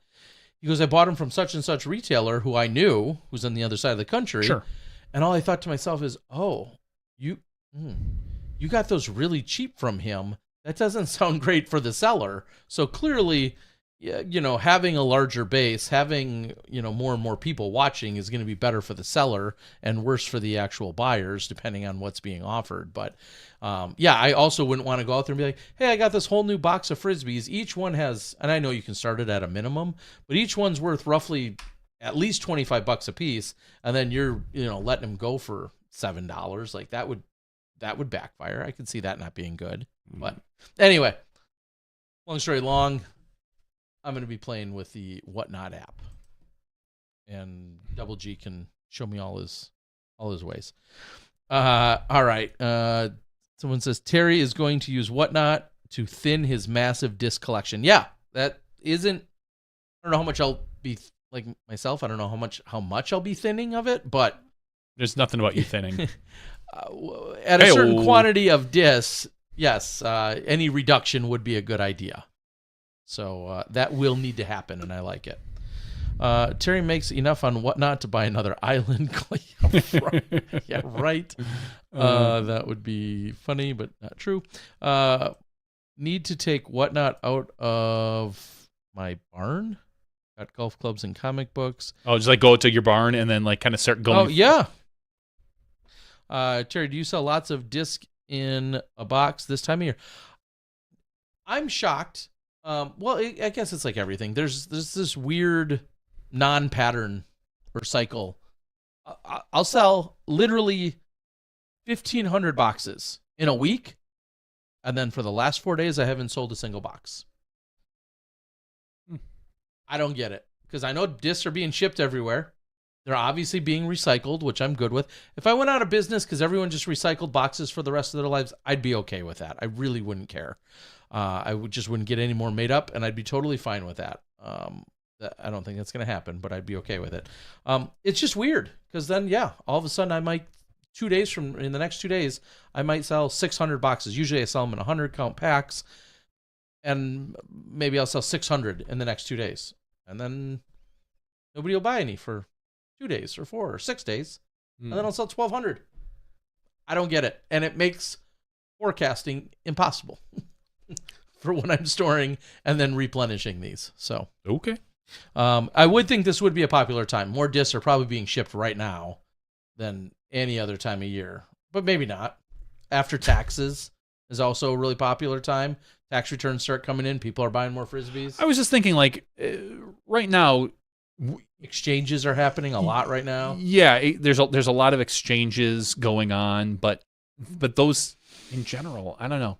I don't know if this is a big time for individual disc, or I know it's up to 3 discs depending on what it has, so it's not just individual discs, Terry. I get that, but I don't know if now's the time when people are buying maybe from more from less from individual sellers, more from probably like your bigger retailers maybe. For presents. I might have bought 25 more Sexton 10-year Firebirds tonight.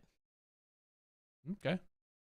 I appreciate the gift. I'm done. I'll look for it. That's enough. I have enough now. I'll look for it under my Christmas tree, which I haven't put up yet. It'll glow. You just keep waiting. That's right. When I turn off the lights, I'll know. I did get vanilla ice. I'm officially at my limit of what I need of those, and who knows? I'm interested to see how many more of those get produced. That's obviously a conversation every year. How many Sexton Firebirds get produced? But then this year they doubled up and then came out with a 10-year Firebird.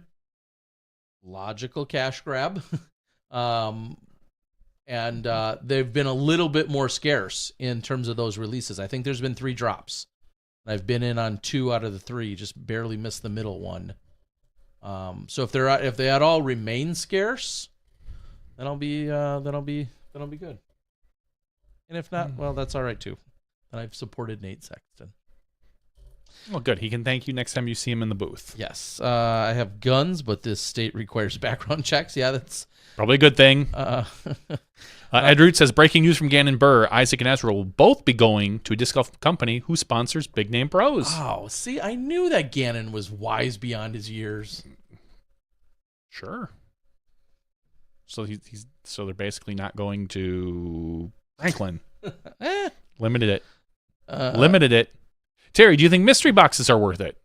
Charlie from the Upshot did a really cool video comparing the different big name mystery boxes. I think personally, before you answer, Terry, it's a horse apiece. Like it literally is a flip of a coin, because if it's truly a mystery box, you might get the one mystery box that has the first run buzz. We'll just throw a thing in there. So cool, I got this awesome mystery box. It's worth in theory, $300. I only paid $80 for it. You might be the guy who gets the disc that's all DX, all standard plastic, with the exception of one, and there's a bunch of them in there. It's worth more than your $80 you probably paid, but you're looking at it going, well, this guy got one that's worth $300. I got one that's worth $90. I paid $80. It's worth $90. Cool, that's great. No, you'd be screaming and you like, got screwed and you're so disappointed. Like, and you'd be writing a bad review. Like, that's what everyone does. I'm sure. So what is to me, I'm thinking like, what is the point of a mystery box? Is it to get a bunch of discs at a good price? Is that what you're looking for out of a mystery box? Is it to the chance to get a really cool disc? Or should everybody that buys a mystery box get a really, really cool disc? And then what's the freaking point of a mystery box if it's not a mystery? I think if you buy a mystery box, there should be an opportunity to get shit. Literally, a pile of poop in your box. You should open it and just a big note that says, ha ha. Who should they contract for that? Because that seems like a business in itself. It doesn't matter. I don't care. I think there's a company online where you can monkey poop or something to show up. Luke Humphrey's dog.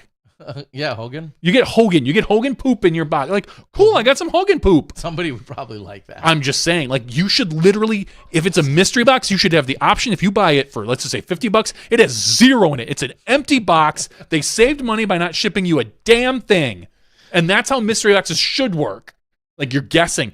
Not every mystery box that you buy for $50 should be worth 60, 70, 80. I don't care who you are.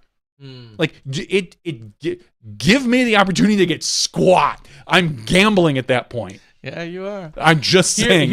Here's my take.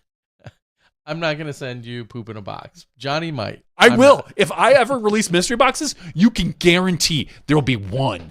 There will be one that has it. I don't ever plan on doing mystery boxes, but if I do, all right, we're going to hold you to one person. Here,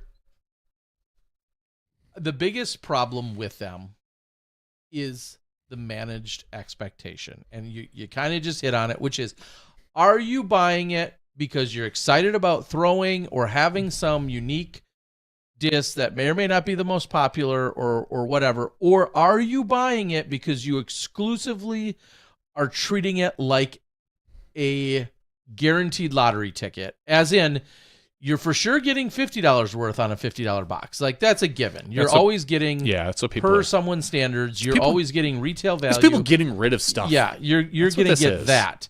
But what everybody now wants is some form of doubling or tripling or quadrupling the price in which they paid. And that's where this all went to hell years ago. It just did. And I get it. It's a mystery. But when some people get really good or valuable stuff and other people didn't, everyone that doesn't get good stuff then says how they're disappointed and they hate it and it wasn't worth it. And so to me, it always comes down to your expectation when purchasing the actual mystery box. Because if you're doing it with the expectation of solely getting double or triple or quadruple the price in terms of what you can piece out and then sell, you're probably going to be disappointed. I mean, those are just numbers. That's just the math. Now, what's interesting is when we've found a little bit more of the personal ones, we'll say, not personalized, but more so personal ones.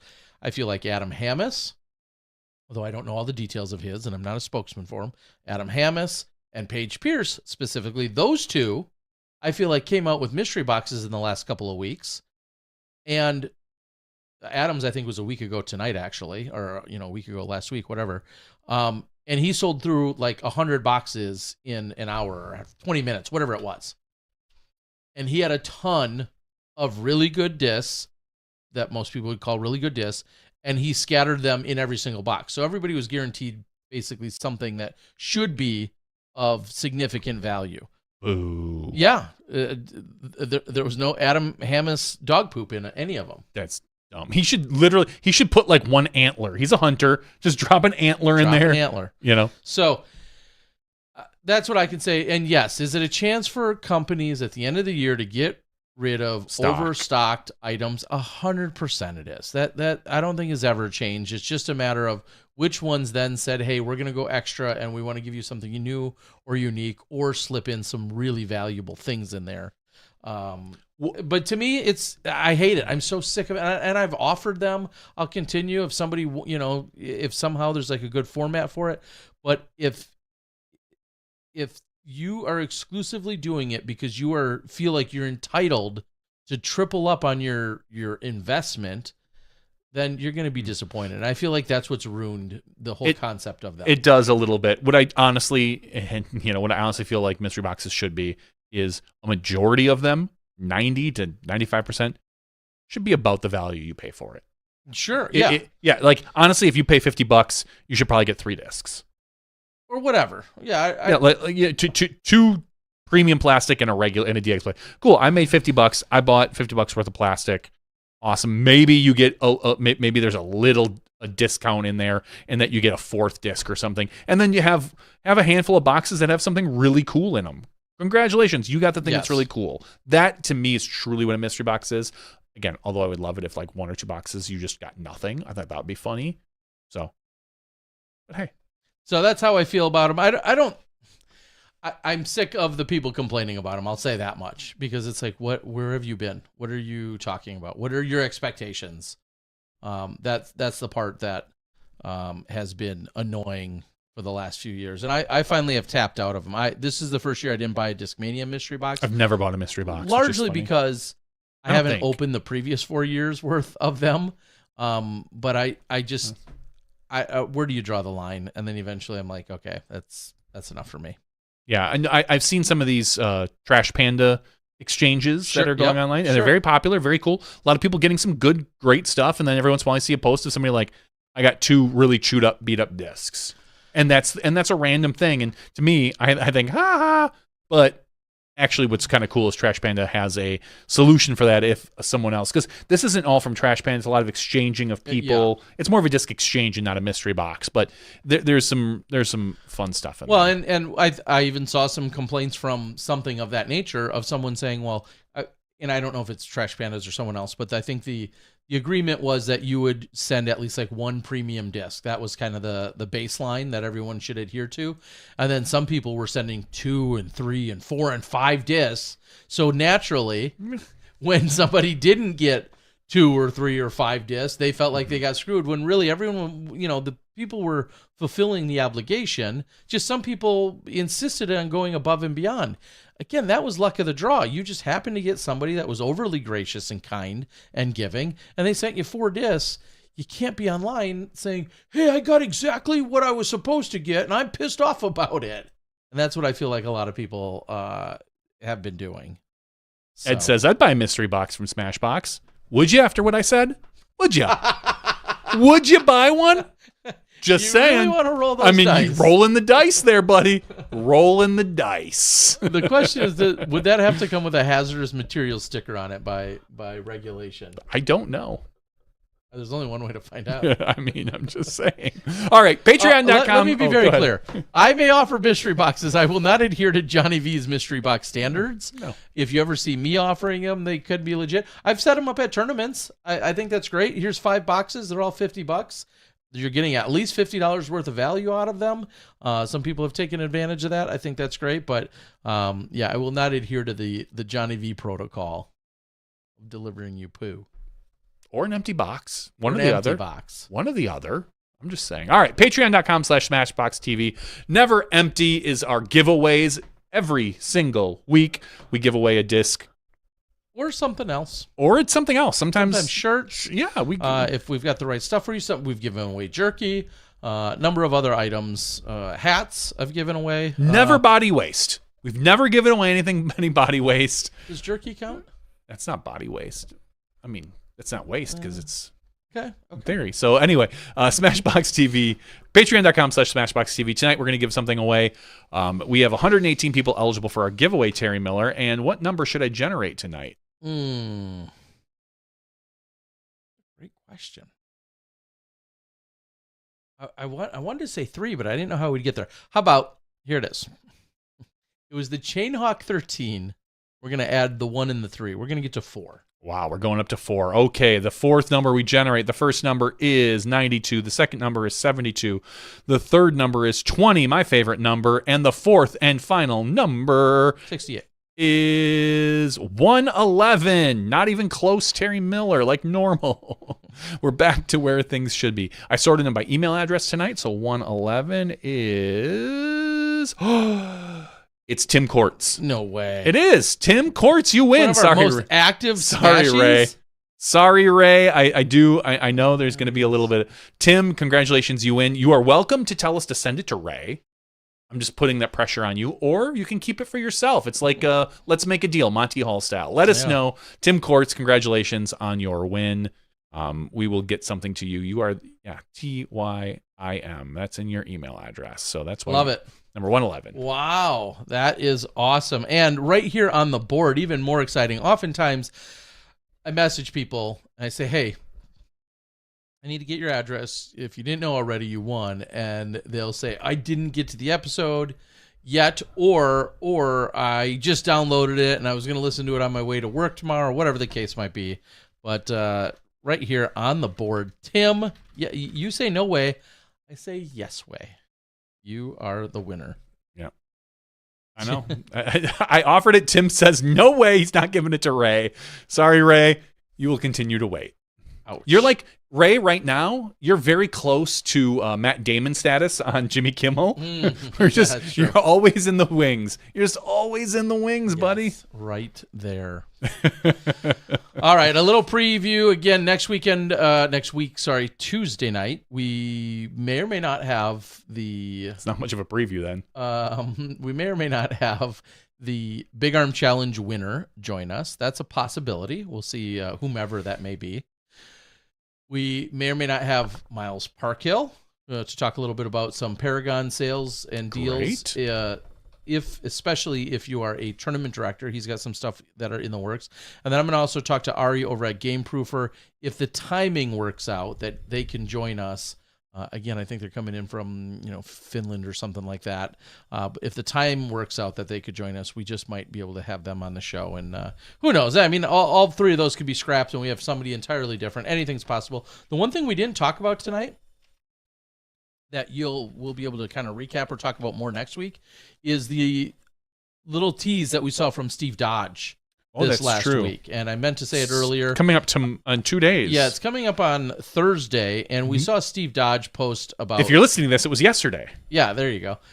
We saw Steve Dodge post about future disc golf, and then is involved with or doing some form of big conference or press conference stuff coming up in a couple of days. And then you saw a bunch of different logos and brands that were associated with it. And I've heard rumors that some sort of juniors thing or under 18 thing, but I honestly, I truly have no idea. That's just the rumors I've heard. I didn't reach out to him, but my super sleuthing, which is very limited, when I look at it, and I'm going to just look at a few of the because he has these all posted, especially on the Maple Hill page as well. It looks like it starts off with the likes of a 9 a.m. press conference, and I see Avery Jenkins' logo. Then there's some 10 a.m. press conference stuff with Maple Hill, with OTB. And then later, I also see some stuff with Ching, with EDGL, with Discmania, along with the Allen Open. Yeah, there's a lot of PDGA overseas things. PDGA Europe, Pulsea. I'm just going to guess. And then by the name of it, something about future disc golf. Yeah, future disc golf. I'm guessing, and I did not talk to Steve, but I think we're going to see some semi-formal tour. And if I'm going to liken it to anything, I think I'm going to liken it to like an NADGT. Ooh, like almost like a European NADGT? Yes. And that's nothing more than a guess just by seeing, first of all the international components to it. Yeah. And then seeing one of the big deal breakers for me on this. Deal breaker or decider? Decider / insight is the Ching brand and logo. And that's TJING, not the old school Ching from when we were younger. Correct. The full color stamp stuff. TJING. And I'm familiar with that app, as it's largely used as a scoring mechanism, similar to what we find with Udisk. Okay. So when I put that together along with PDGA Europe, along with some of these other Swedish and other brands. That's just where my head's going. When has a tour that's had Steve Dodge in it ever gone wrong? I mean, I don't see Smashbox in there being promoted as the live broadcast partner, but maybe there's time. It's clearly a fail on their part. You think we should reach out? Probably not. I mean, I'd go to Europe. I'm sure you would. So would I. You could press the buttons here. That doesn't sound like as much fun as I like. And I'd go to Europe. How about you push the buttons and I go to Europe? That'd be fine. There would be a lot of effery, a lot of effing up on both sides. Yeah, true. I mean, I was thinking on my side, but yeah. I mean, there'd be a lot of stuttering and stammering as I'm trying to pronounce people's names overseas that I've never heard of, that I've never seen, and that there's Terry suddenly cutting to commercials in the middle of throws. Like, whoops, talking. And probably hearing him on the comms at some point. There'd be a lot. Well, anyway, so we'll wait and see why it's not released on a Tuesday and why he's not with us. That's another F up on his part. And then again, I don't know how involved Steve is. He might just be promoting. It looks like this might be something that we know that clearly he has experience in this category. And whatever it was, right off the bat, there's a very professional, intriguing sense to it. So in my opinion, that's a win right there. So anyway, we'll see. And we'll see how things shake out in the next couple days. We'll know in 2 days or yesterday if you're listening to this on the podcast. There we go. Discbot, sorry, I just sent you a message. Yes, I'm still behind, but that's not a surprise to most. That's all we got, folks. Thank you guys for joining us. Another random night in the off season here in December. Tuesday nights, always the best night. Hope you enjoy the Chainhawk coverage, and I certainly hope that, by next week, Monday and Tuesday, you guys are enjoying the Big Arm Challenge coverage. Drop both at once. I'll let you know how it goes from over there in Arizona. For Johnny V, I'm the Disc Golf Guy. That is SmashBoxxTV Podcast 536's after show. We love you, and thank you for all of the support, especially our Patreon subscribers. We love you the most. We'll see you next week. You step inside the Smashbox.